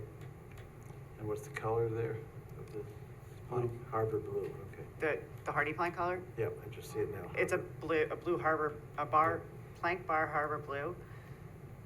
It's the same, they're gonna try and match what's there, so. Yep, sounds good. Anyone have any comments? Yeah, HVAC, I don't see anything. The- Is there, I know there's HVAC there now. Is it gonna use the same spots? They're gonna use, the split units, so they'll be at each, Okay, so they'll be hanging parts outside. on the side and the rear. Right, I don't see that on the plan. It's not on the plan, you're right. Do you want that shown? Well, I'd like to see Where where would it it- is. if you can Where's point it out gonna where be you think it would located be. and what's it gonna look like. They could maybe do it all in the back so that it would be shielded by, it's wooded back there, so you wouldn't see it from the road or the front of the building. So which side would that be on this? That would be on that back here. side there. Just there? Oh, Yeah. oh, Where the stairs are. okay. So both on top and on the bottom? They may be able to do it all on the ground level. If it's on the ground level, any shrubs around it or anything, will the staircase interfere with that, people coming off of there? We can put vegetation around them. Yeah, I think your unit, the AC units would also have to be raised above the floodplain elevation Right. too. Yeah, so they'd be, Can that be conditional? Yeah, it could be. Yeah, Yeah. it's a architectural feature. Right, I'd be okay with that, as long as it's, because I don't, I mean, I trust you guys. So you can, So show the units and their locations and their. well, approve where they're going to be and the fact that it looks like it conforms with the architecture. And that there's no impediments to anybody running down those stairs in case of an emergency. because there's also stairs on the other door there on the bottom left. Is that kind of a back emergency entrance, or is that a, This is, yeah, yeah, right here. like a fire escape? That's an existing entrance. There's a, you know, an old metal emergency staircase there, so Yep. now, but I can add them to the elevations and get them to Yeah. everybody. Eric, get him to Eric. All right, Yeah. Okay. we'll make that part of it. So you're gonna make them also on the, they're all gonna be on the rear and the, which side? We'll try and do it on the rear, and where we can, we'll screen it with shrubbery. Okay, that sounds So like, I'll add it to the site plan as well. great. In that case, I move we accept architecture as presented with the AC and shrubbery concealment. Second. Moved and seconded, all in favor? Aye. Opposed? Motion passes 7-0. Thanks, Thank you. Amy. Great, Thanks. good luck, as I'll be back in a minute. Might be a few minutes. I move we allow public comments on any other items on tonight's agenda. Second. Moved and seconded, all in favor? Aye. Opposed? Motion passes. Is there anyone who wishes to speak on other agenda items tonight? Aye. Seeing none, I move we continue the meeting. Second. Moved and seconded, all in favor? Aye. Opposed? Motion passes.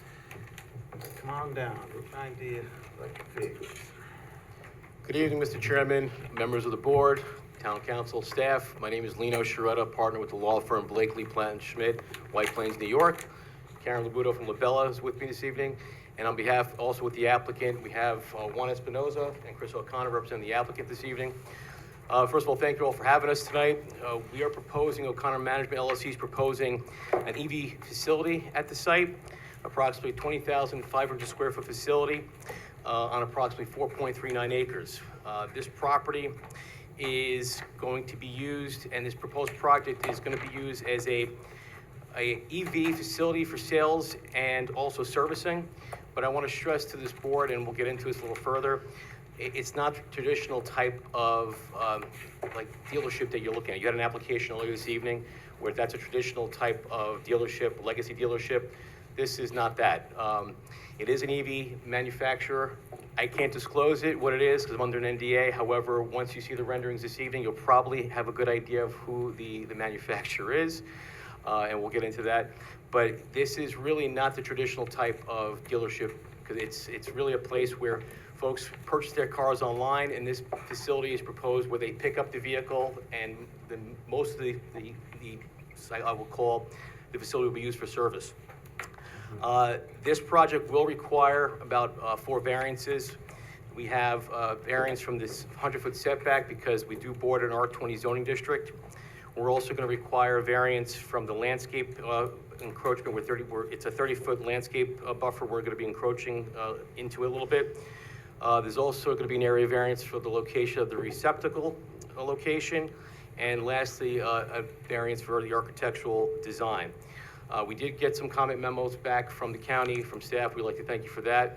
And without further ado, Mr. Chairman, members of the board, I'm going to turn it to Karen just to do a quick presentation, if that's okay, just to go over an overview of the site plan.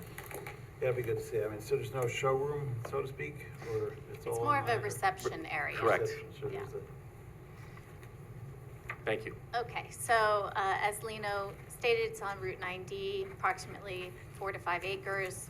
It's in the business highway district. It's currently undeveloped. It was the former Soccer Spring development site, if any of you guys are familiar with that. As he mentioned, it is a more unique car sales experience than that of a typical dealership. We have a 20,500 square foot building that's primarily service. And then it also has a reception area. Essentially, you know, customers buy the vehicles online and then they get ordered and taken to the store. I'm sorry, to the site. There are 185 parking spaces. 17 of those are for visitors to the site. The remaining are gated surplus storage of the EV stock. It's, as I said, it's in a gated area. There will be limited test drives. There's no collision repair, no oil changes. The service center is really kind of a minor service center. It's computer parts, windshields, key fobs, that sort of thing. As Lena mentioned, we're in for site plans, special use permit, and architectural review. All right. And so here is the landscaping plan. You see the buildings right off of Route 9D. The gated area kind of starts right in here and spreads to the rear of the site and to the south. There's two entrances. This southern entrance is a right-in, right-out entrance, primarily going to be used for exit. The other entrance is the entrance that's shared with Staples by a cross-access easement. It's a signalized intersection, and this is the parking area for visitors. There's one entry into the service area and two exits here and over here. There's a mixture of deciduous and evergreen landscaping. We do have lighting, and I'll get into that a little bit more as we talk about the comments that came in.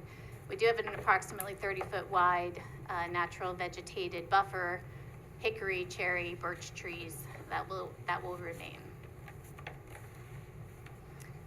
So as Lino mentioned, we adhere with much of the BH district zoning regulations, but we are seeking variances, architectural design, vehicle storage in the required yard, parking in drive aisle in the 100-foot residential district setback, parking in the landscape 30-foot buffer, and the refuse within the refuse 50-foot setback to residential district.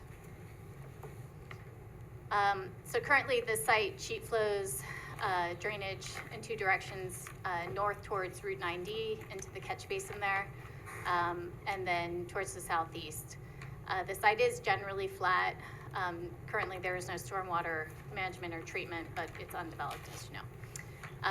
In the proposed condition, it's balanced more or less. There will be a riprap slope at the northeast corner to aid in accessible park pathways, so connections, where slope is graduated into the building. By law, we're required to provide peak flow attenuation.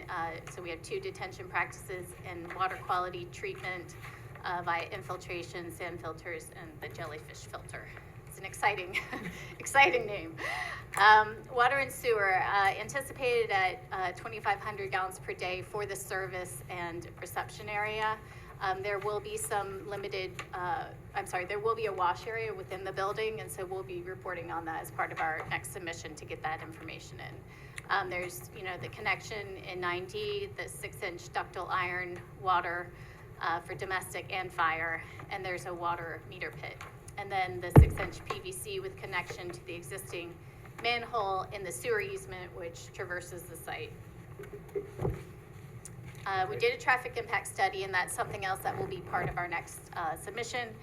The studied intersection was the signalized intersection that provides access to the site, South Hills Driveway, Stables Driveway, and New York State Route 9D. 38 peak hour AM trips, 58 PM peak hour trips, and 80 weekend peak hour trips. There are no recommended improvements because there was no significant adverse impact to the traffic level of service for for the intersection. So getting into the comments, lots of comments on lighting, which we'll be working closely with the applicant and choosing fixtures or modifying the fixtures that we chose to make sure they're the color temperature that's acceptable, remodeling the site to make sure there's no hot spots. There were questions about the the gated fenced area. So we'll provide some clarification on that. In short, it's gated security for cars that have already been purchased or will shortly be purchased. Okay, we have lots of car dealers in town, nobody has a gate around, so that's why we had a question on that. Understood. Battery storage, there's questions about how and where that's happening on site, and the applicant has a fire engineer that's in-house who will be providing detailed information on that. So we'll be providing that as part of a future submission. The fire district's asked for a hydrant. We'll provide that.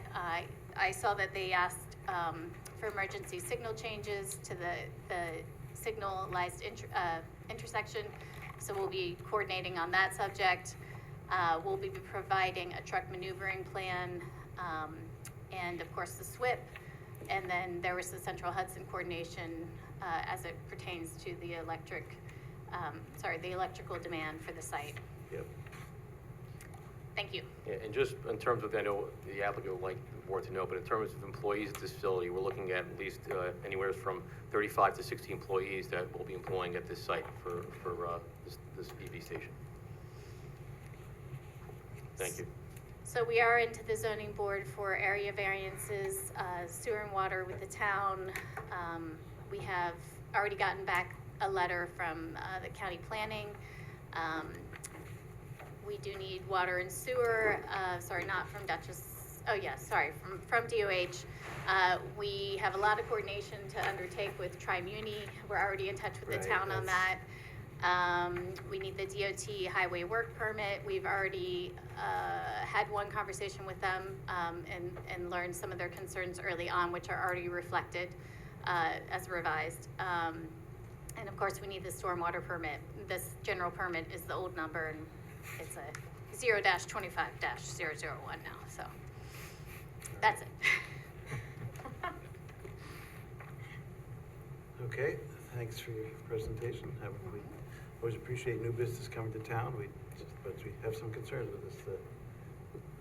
Electric cars are a new thing for still. So go ahead. Okay, great. Well, thank you for the project overview. I appreciate it. It is on for seeker review for a type 1 action subject to a coordinated review. So this evening, staff is recommending that the planning board circulate their intent to service lead agency to interested and involved agencies. The application is also subject to a special use permit review, site plan review, and architectural review. I'm not going to go through every one of my comments. This was the first review of this project, and a project this size, it's pretty standard. You're gonna get you get your money's worth on the first go around, definitely. Having looked at your full EAF Part 1, I had a number of items. Again, the nature of the project, going to be looking for some additional information consultation from Tri-Muni, DOT, DEC, SHPO, and some information and clarification about the floodplain. I don't believe it's located in it, but some of the mapping that was providing was demonstrating that it was. I think it's in it was an X, right? Yeah. Let me double check that. Yeah.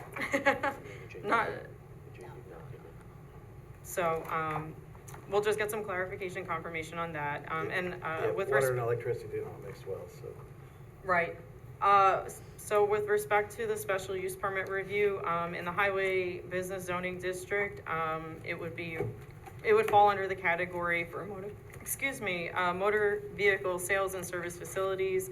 And so again, this board will be tasked with reviewing the standards that are provided in our town zoning code related to that special use permit standard. And so I outlined them here so that you would be able to follow along. In some instances, the board has invoked maybe more standards.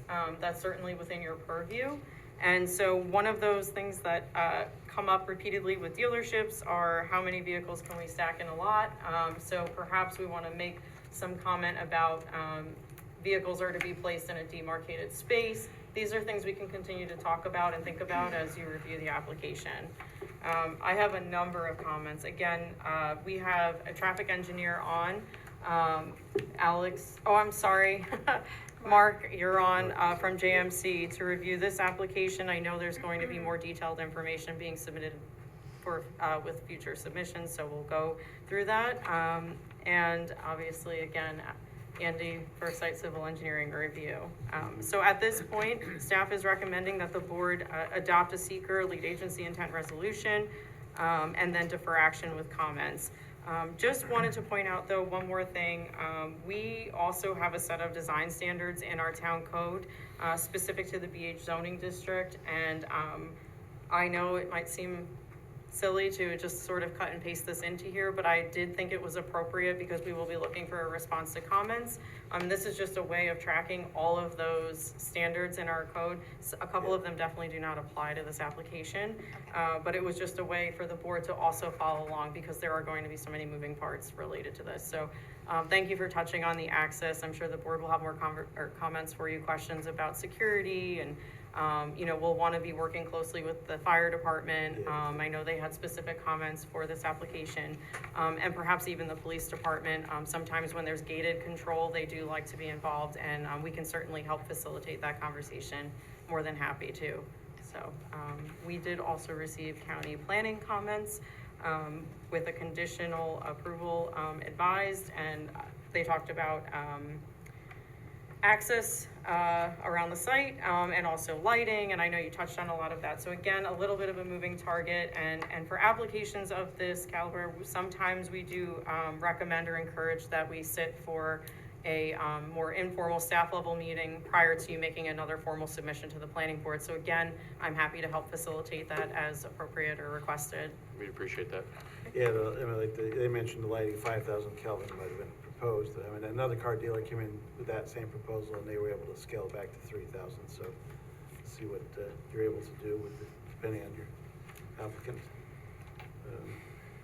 Right, let me go to Andy next. Sure, thank you. So, yeah, thank you for touching on many of the comments that we've already kind of, you know, provided. I'll just touch base on a couple of them. We are going to be looking for a SWIP. One of the concerns that I have is that there is a new pipe end section that's kind of discharging towards one of the adjacent properties. We want to pay very careful attention to that, and if there's a way to redirect that somewhere else, I think we should look at that. We have been coordinating a little bit with the tri-municipal sewer connection. We'll need to, with the idea of wash bays being proposed, that's going to change the flows. We'll need to look at that. And I would encourage you to check our code in terms of wash requirements. Okay. We're going to want a lot of detail, particularly if there's any kind of recycle system. At the minimum, we're going to look for an oil water separator. So we have quite a bit of experience with car washes lately, so we kind of know what we're looking for these days, but I'm sure we... Is there a preference as it pertains to the recycling system? No preference, but we just want to see all those details. Okay. Yeah. Andy, if I may, so is a proposed car wash facilitated, or is it? No, it's a single wash bay internal. Okay, so that's okay. So then It's maybe not that's a something little custom- different than what I was thinking. Yeah, we're not talking a car wash. Not something that Okay. customers would come in and use, No. No. but you want to clean the car before you give it to them. Yeah, you're ordering your car, we wash it, you pick it up. Yeah. Okay, all right, so maybe not quite to that level that we've been talking about, Right, but we right. still want to look at, take a But close you're look not at that. doing any other services on the cars, right? That's right. I mean, there's no collision service. It's like windshield, computer parts, key fobs. It's very minor. Yeah, no auto body painting or anything. Yeah, no painting. That's correct. Yeah. And then I guess I'll just finally add, you know, with coordination with Central Hudson, obviously there's probably going to be a pretty large electrical load for this. We would like to have an idea of where that transformer is going to end up, Okay. because the board will want to see that screen to the extent possible. All right. Thanks, Andy. Yep, a lot of new things. Steve? You want to get to Mark? Oh, Mark, yeah. Oh, Mark, sorry. Thanks, Mike. Thanks, Carl. Thanks, Yep, Mike. You're not on the screen, now you're on the screen, now I can see you. Hey, Mark. Sorry. Hello, Mark Pachoro. Here we did the traffic review related to this. I know that there's a traffic study forthcoming, and I know it was mentioned in the presentation. We look forward to seeing that. We'll want to look and see how the queues are with related to that internal intersection with Staples, just because it is a closer proximity to the signal there. I know it was mentioned no improvements and stuff, but we'll have to look at those when we get into the finer detail of the traffic study review. There is, as mentioned, there was a further detail we were looking for as it relates to the gates and the fences. I know it was mentioned it's basically going to be closed off. It's going to be open during business hours. What type of gates are going to be used, a swing or a rolling gate? Those operations of the gates, you have kind of a close proximity to Route 9D over there, depending on this, what kind of gate you're using and such. So would want to see that aspect of it. And then from an emergency vehicle standpoint, when those gates are closed, how is it to be accessed by emergency vehicles? If there's a fire later on at night when outside of business hours or something like that. So I'm sure emergency services will be interested in hearing how that would function and operate. The driveway on Route 9D, I know it was mentioned as a right in, right out. The plans don't show the signage for left turn prohibition, even though it's in the signage table. And then there's also shown on the plans authorized vehicles only signage facing Route 9D. So it's a little confusing. Probably want a little clarification on that. To me, it almost sounds like it's emergency access using that type of signage. So probably want to clarify that. Sorry, just trying to not specifically call it everything here in my comment letter, but some of the higher points. Vehicle truck maneuverings, obviously I mentioned, fire truck, car delivery, refuge vehicles. And then, more specifics on the discussion of the deliveries and trash pickups as far as the operations of those go. I do know that you're proposing a sidewalk on Route 9D, and it doesn't look like anything is being proposed as far as some kind of dedication to the DOT along Route 9D. I know a lot of times the state, typically for our office, would require us to provide an easement or land donation to the state for sidewalks along the frontage to be within the public right of way. I only bring that as a point just because we came into this on other applications where you are proposing a connection to a signalized intersection, you're not proposing to put a crossing, but however, in the future, if there was ever to be, crosswalks at that signalized intersection with Staples Plaza, there would be associated traffic signal equipment that need to be installed and curb ramps and stuff. And if there's no easement, it would make it rather difficult to install that type of equipment if it were to come down in the future. So that's why I was looking for some early discussion with DOT on those aspects of things. I won't get into any other aspects of that, but those are some of the higher level concerns that I had that I wanted to get addressed from the applicant. May I speak for a moment? Yes, go ahead, sorry. I was just going to say, with regard to the potential for a land donation and the questions about an easement, our plan was to talk with the town first because I think the prior project proposed an easement to the town for the sidewalk. So I think maybe in practice things have changed over the last 10, 15 years since that project was proposed. So our plan was to talk with the town first, see what the town was interested in, and then further the conversations with the DOT. But we are aware of the maneuverings related to that sort of thing. Yeah, for quite a few years, we had sidewalks installed even along Route 9 or whatever, and they were fine, but now the latest few years, the DOT is like, no, they have to be in the right of way. Right. Okay. Okay, yeah. So they've changed since the last 3 or 4 years, maybe. That's a rather lengthy process, so I'd rather start those conversations now, just from the Yeah. applicant's perspective. Yep, yeah, we talked about it internally this week, so on the list. But it's good to have, people do walk along there from the village to get up to the mall there as well, so.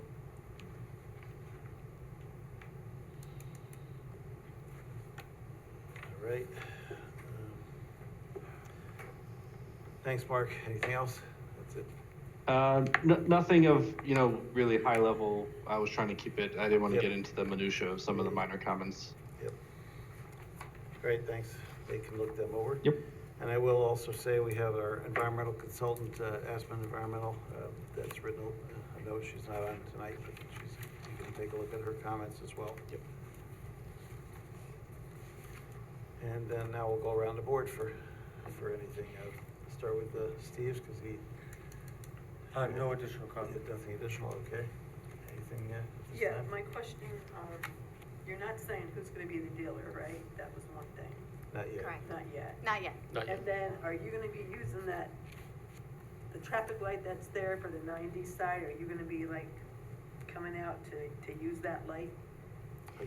Yeah, the signalized intersection at Staples, yes, that's the main entrance for everything. That's where the trucks will come in.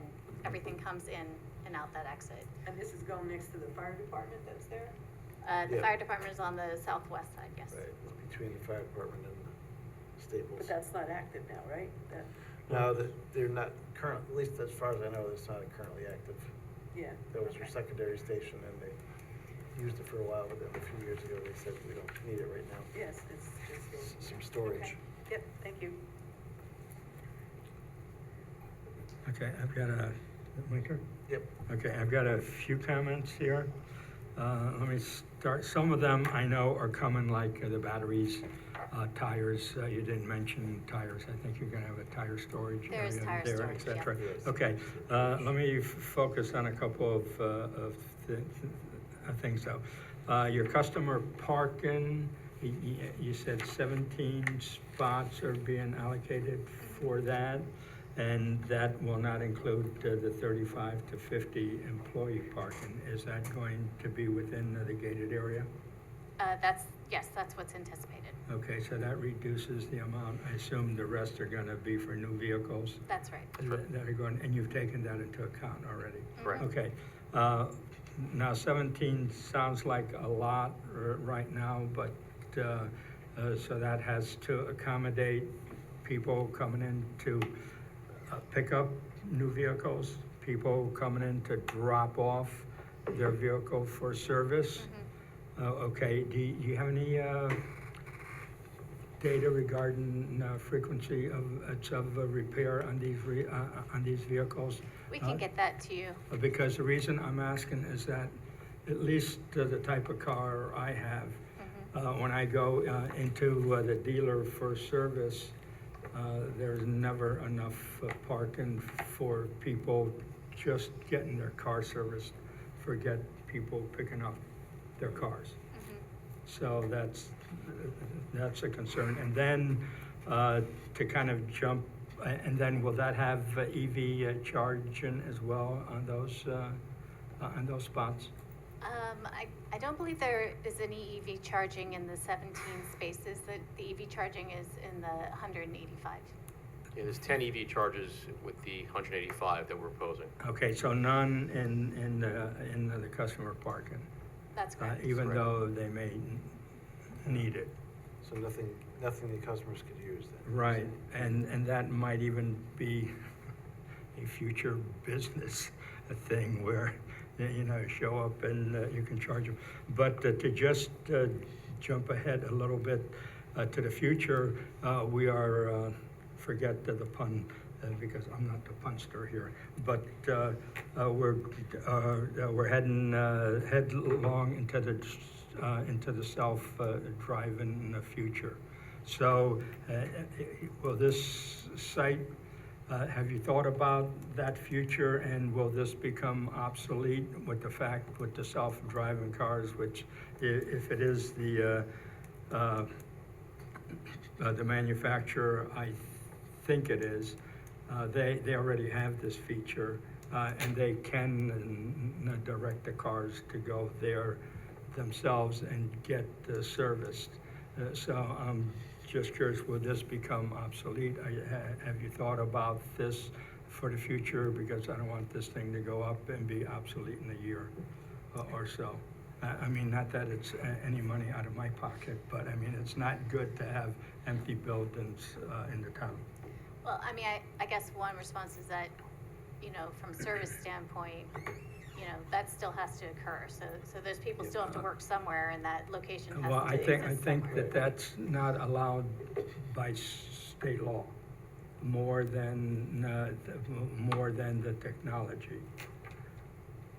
I'm not following your question exactly, but either way, I think this is something we should probably respond to in writing from the applicant, because it's kind of specific to their Yeah, it's market. a direct, it's an operational question, but I will say, like, again, this particular operator this has been something that they've done, and it's been working, but I think to your point is that, are you saying cars will self-drive to the facility, and without customers needed, they'll self-drive and then program to go back? In certain states, Right.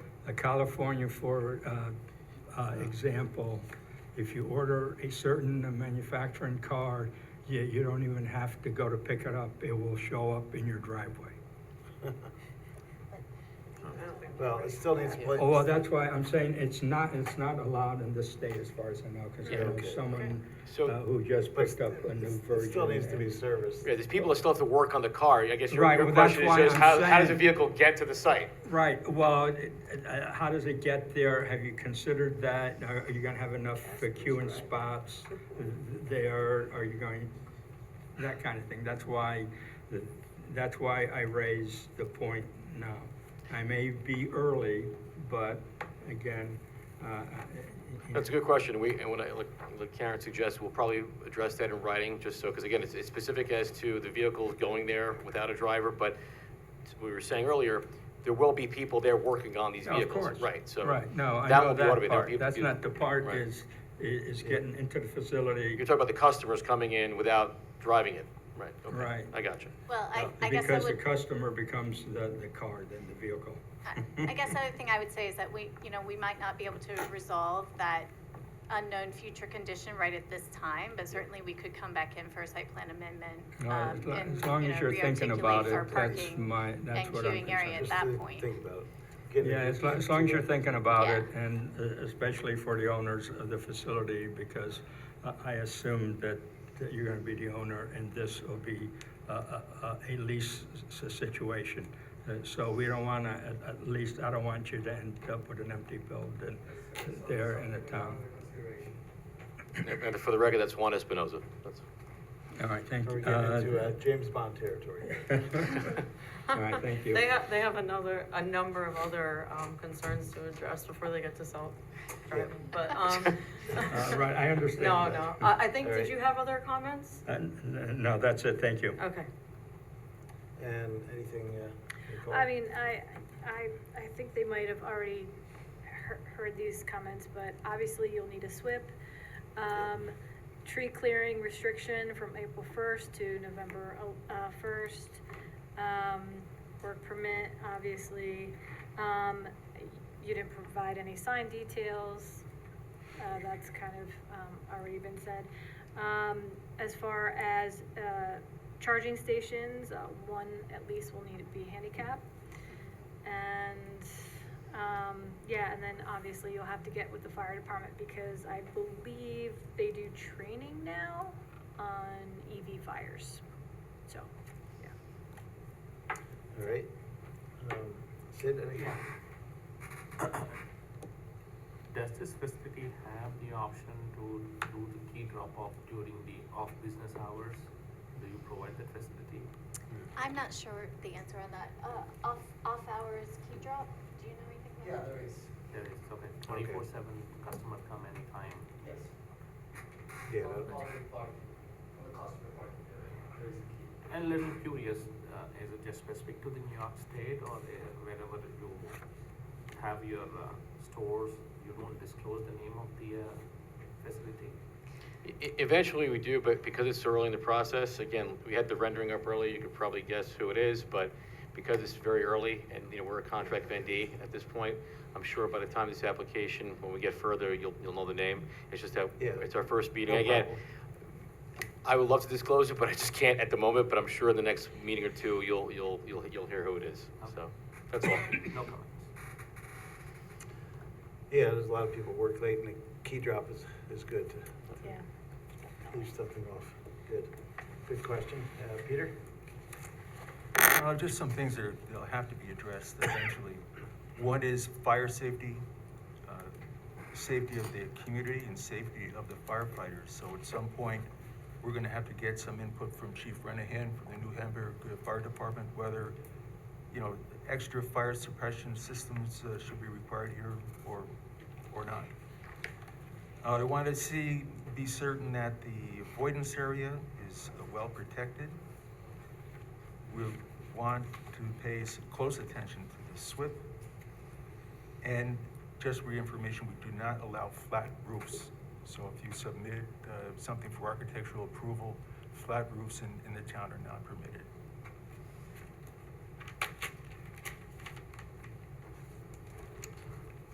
All right.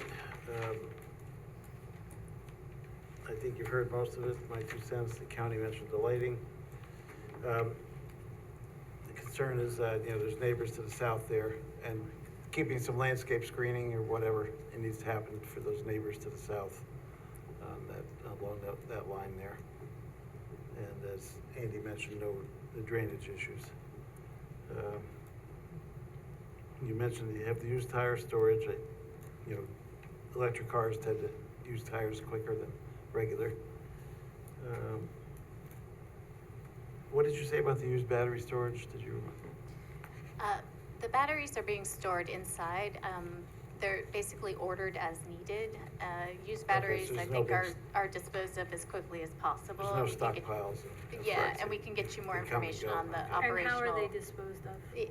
We'll provide that in the next submission. Okay. And, Did you say they're gonna be stored inside or outside? Inside. Inside. and not large amounts of them, apparently. So, That's correct. I mean, if you're selling new cars, the batteries last 10 years anyway or something, right? I think we will want to quantify how many batteries that you are storing. Okay. So we want to be pretty specific about that. Okay. I don't know if Kristen mentioned it, but the parking spaces could be tighter for inventory parking, so you might get away with less impervious surface if you wanted to do that, but, Is that a 9x18? That's not, no, so the town code standard is 9x18. Okay. I know that in other dealerships, they have Eric noted that they reduced the size of the parking spaces to accommodate potentially more vehicles. I would be very cautious about Okay. encouraging that in any way, because you need to have a conversation with the fire department. They're gonna wanna see site access, maneuverability, to the conversation of safety also.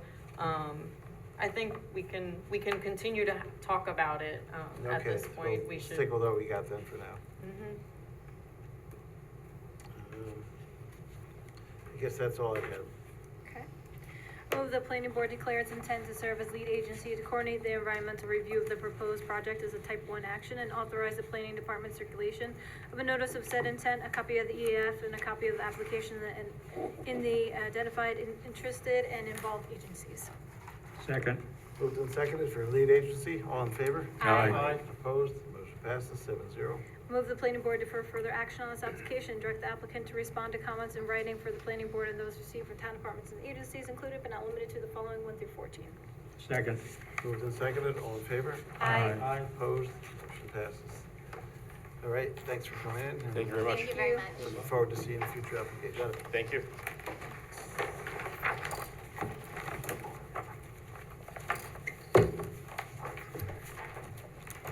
Next up is Reed Road.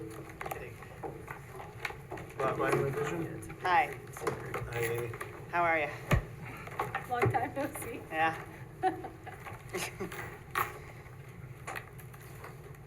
So this is a lot line realignment for, I'll share my screen.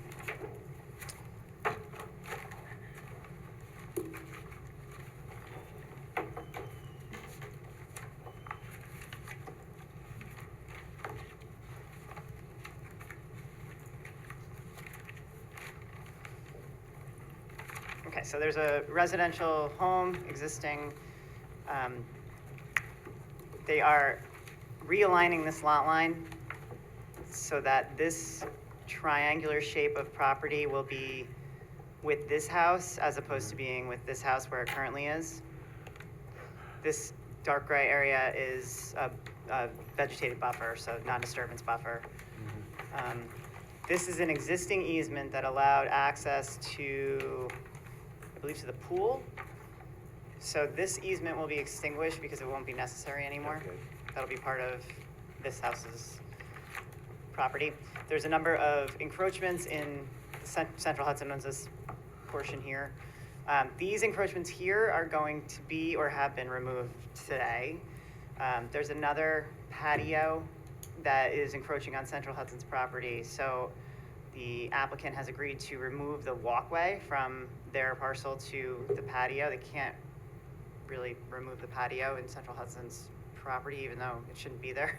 They need the right to do that from Central Hudson, so I think the best solution is to remove the walkway from their parcel to the property line. But I defer to the board.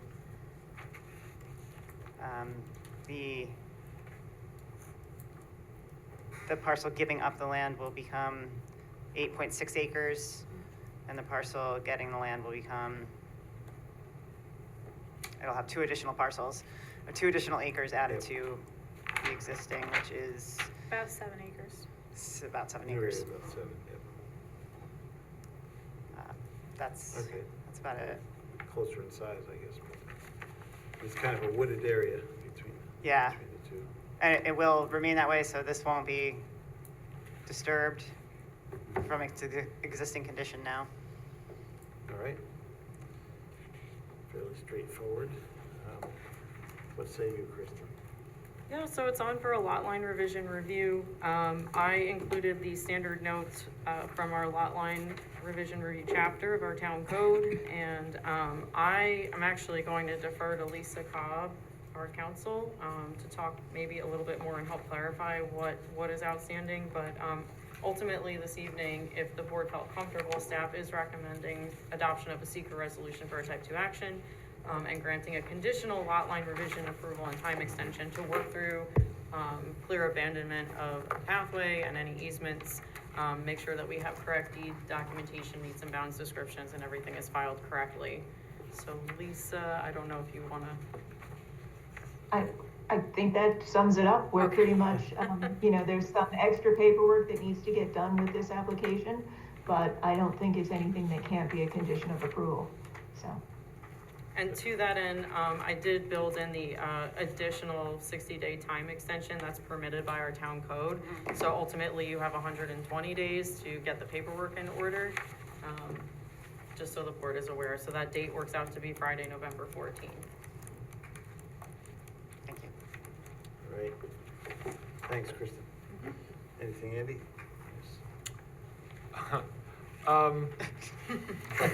Couple things. I guess, we have a couple of comments. I guess the only question I have is, you talked about the wall and the walkway and the light posts that would be removed by the pool. But you don't think you could remove the patio and the walkway that's also on the Central Hudson property? I'm curious why one could be removed and not the other. I don't know. Yeah. I mean, the only answer I have is that the light post and the wall are, closer to the property line. The patio is in the middle of the Central Hudson property, and I think it's closer to the actual Okay. power lines. But I don't know. Okay. I don't really have a concern one way or the other. It's Unless Central curious. Hudson's willing to do another lot line change there Or even just grant, a temporary easement so that, or something. Or a license agreement. They do license agreements. to keep the patio? Or to remove it. Either way, you gotta be working on their land, I guess. Right. Is 4 months enough time to do all that? If they have to do an agreement with Central Hudson, probably not. Yeah. Right. It's up to the board if you want to remove it or not. But Central Hudson, If Central Hudson's not causing a big stink over it. they may be okay with just If they're leaving the okay patio in leaving it, place. Right. It's been there for years, I'm sure. Amy, Andy did have a other question earlier today, if the retaining wall had anything to do with the pool, and I thought you said that, or I heard that the pool was being moved. We wouldn't want to remove a retaining wall that's having anything to do with supporting a pool and keeping it in place. That would probably not be a good idea. Did you say the pool was being moved? That's what I thought.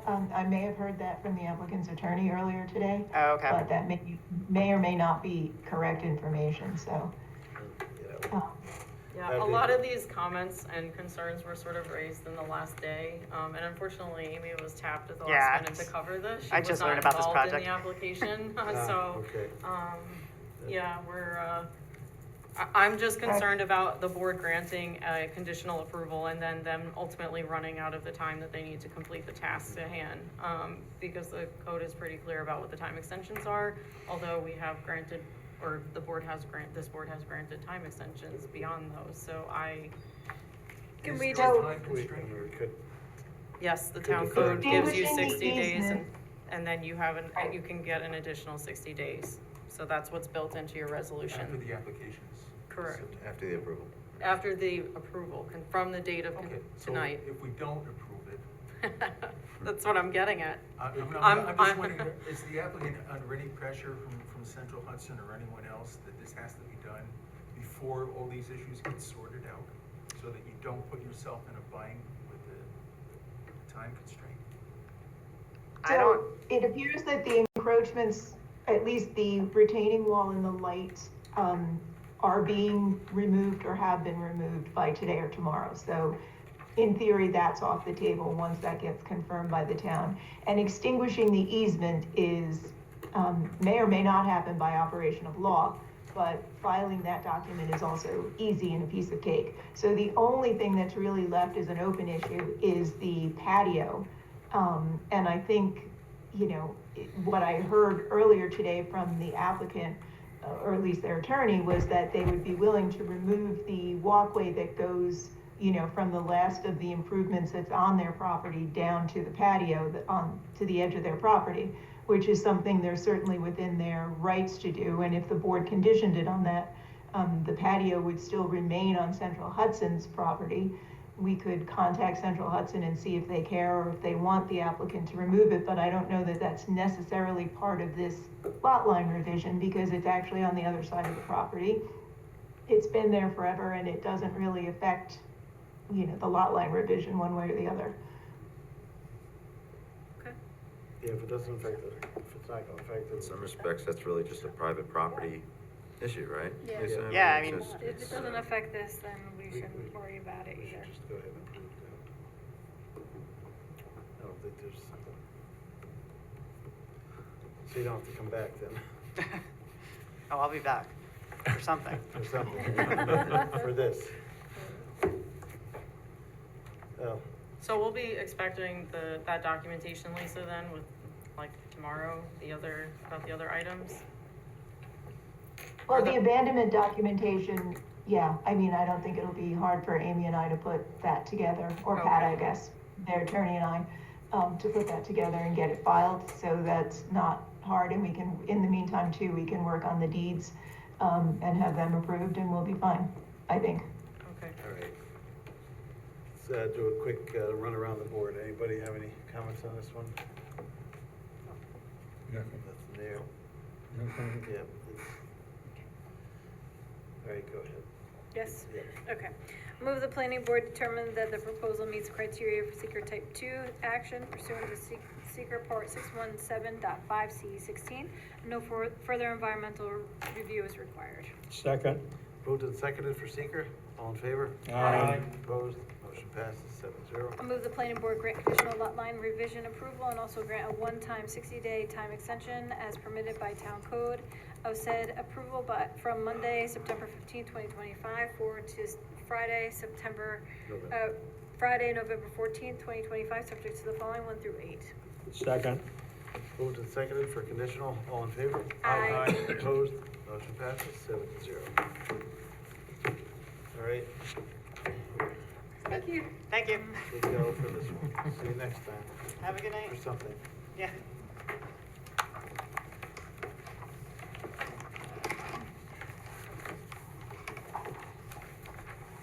All right, Dish Wireless is up next. Go on down. They're back. Good evening. Alec Glad from Cutting and Fader.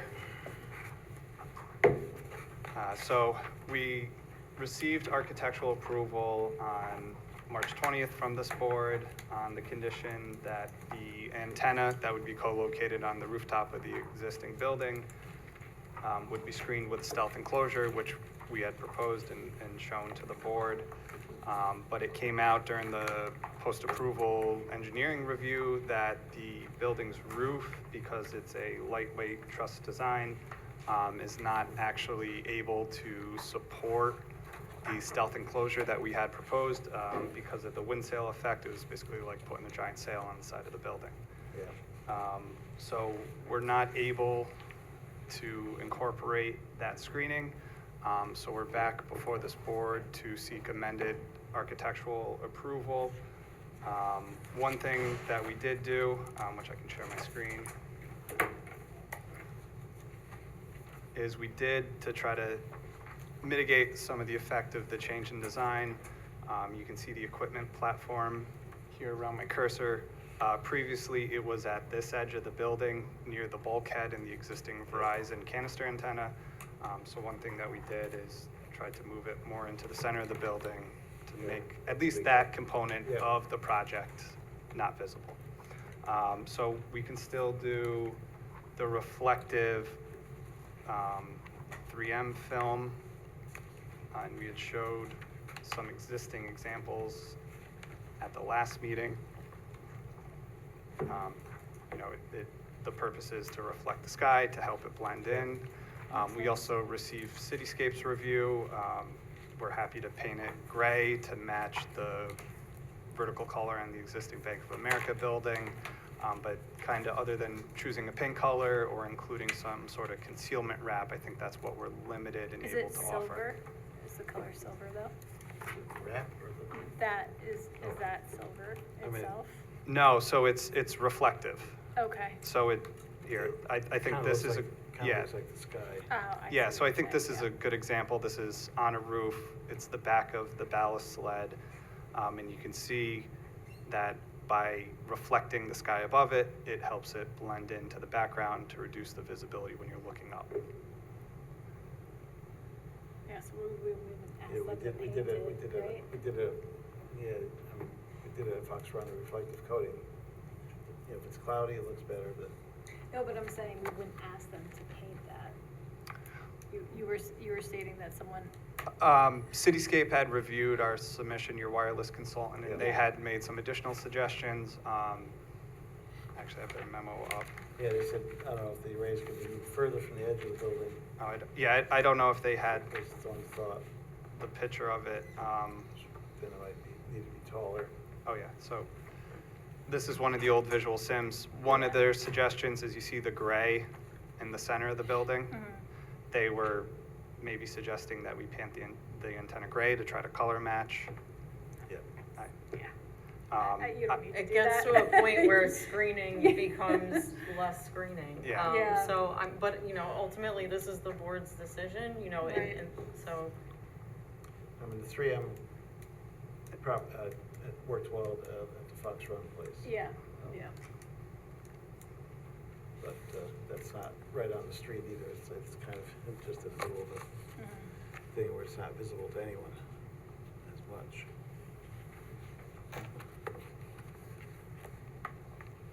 Lisa, did you have anything to add? I know there were some emails going around. No, I think that what Alex has, discussed with the board is what I discussed with him earlier. So, actually, Cityscape had recommended, looking at potential alternate screening, like physical barriers to screen. Right. And Because that's Alec what we had indicated, approved. right, but Okay. Alec indicated that what Cityscape was recommending is actually what Dish uses, and that's what they look at, and that's what the roof will not support. And the other thing that I spoke with Alec about earlier, which he alluded to, is that for each, as far as you move it, I think it was, if you move it back 1 foot, Alec, the height goes up by 1.5 feet, so it, in essence, makes it almost more intrusive than. Okay, that was the where it question is. I had. So, yeah, so the proposal on the table is, either painting or the 3M film. I think the 3M film is Yeah, that's what I would better. prefer Yeah. painting it. It's just seeing the extra things stick up next to the antenna, because Is there actually 3 antennas there, or just 1 antenna and 2? So right now, it's just one antenna. On the left pole, you can see there's some radio units mounted on it, which help amplify the signal from the site. And that was something that the project team did discuss before the meeting, was can we remove one of the poles? Yeah. But on our plan sheet, let me find the call out. Yeah, so I think it's the sled mount detail number 9. Right. You actually need the horizontal bar to balance out, or sorry, you need the vertical bar to balance out the horizontal The weight. So, yeah, Dish's engineers were saying that we can't really, remove any empty poles. And those bars, do they get wrapped as well? Yes, so we can wrap those as well. Yeah, so the whole thing Yeah, gets wrapped. yeah. Yep. So it's those RRU, right? I'm totally butchering this, right? Yeah, the units? RRH units. Or, yep, and then, so there's the 3, right? On each of the 3 that you're proposing on the roof, correct? No, so right now, I think there's only RRH units mounted. You can see it here. There's the top-down view on one of the poles. Okay, The other pole right now is empty, but with the way the ballast sled is designed, they're telling me it can't be removed. but you're only taking up one of the carrier spaces, correct, right? So there's 2 empty spaces. Would they be required? We just want to make sure that they're required to also use the same concealment. Yep, so this example has the poles also wrapped, so we can do that. But then if they were to add antennas to those poles in the future, They would also- have They to would be have wrapped as well. Yes. Yeah, that's- Okay. And is there a maintenance, like a life maintenance on the 3M film? Like, is there more information you can provide to us? Like, is that something that gets replaced after a certain amount of time if it? I don't know that information, but we can provide it. I can ask Dish, and I'm sure What'd you say, Andy? they know. I said replaced or reapplied. Yeah, Oh, okay.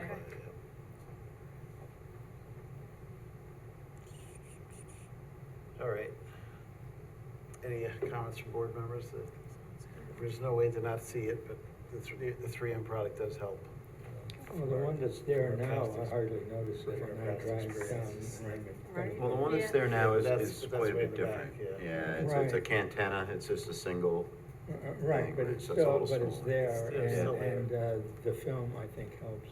I mean, if Because you're- I was paying attention the other day, I looked up just to see, because this is, I guess will be in on the line of sight Right. as well, and it looked like it was, I hardly noticed it unless I looked up and paid attention. Unless we're willing to part with our cell phones, I guess. So what is there now is coming down? No, No. so, That's a different this was already approved and there was like a panel. Could you go back to the picture of the building? Let's see. So there was a panel that was going to go across it to screen it, that would have matched exactly what's underneath that. Do you see like the brown stone or whatever? It would have matched that completely, but the roof won't allow it, the weight of it, so, The loading. Now, yeah. those are And the permanent wind. right now? Those 3 things? That's what. They will be. Yeah. And So they're it not can't there be on- yet. It can't be anywhere else, like to the side or to the rear of that building? No, so there's 3 sectors on the building in order for the signal to propagate off and meet the coverage objectives. So these were specifically chosen by the RF engineers to maximize this particular site. Yeah, I mean, Well, if we wrap it with the 3M, I guess that's about all we can do, I guess. yeah, the 3M makes it look like the sky, so. You'll notice it if you're looking for it, but if you're not, you may not. Maybe fine. The cars. Yeah. I have a question. Well, the stuff that's there During the now, I power never outages noticed and unless I during specifically light look for it.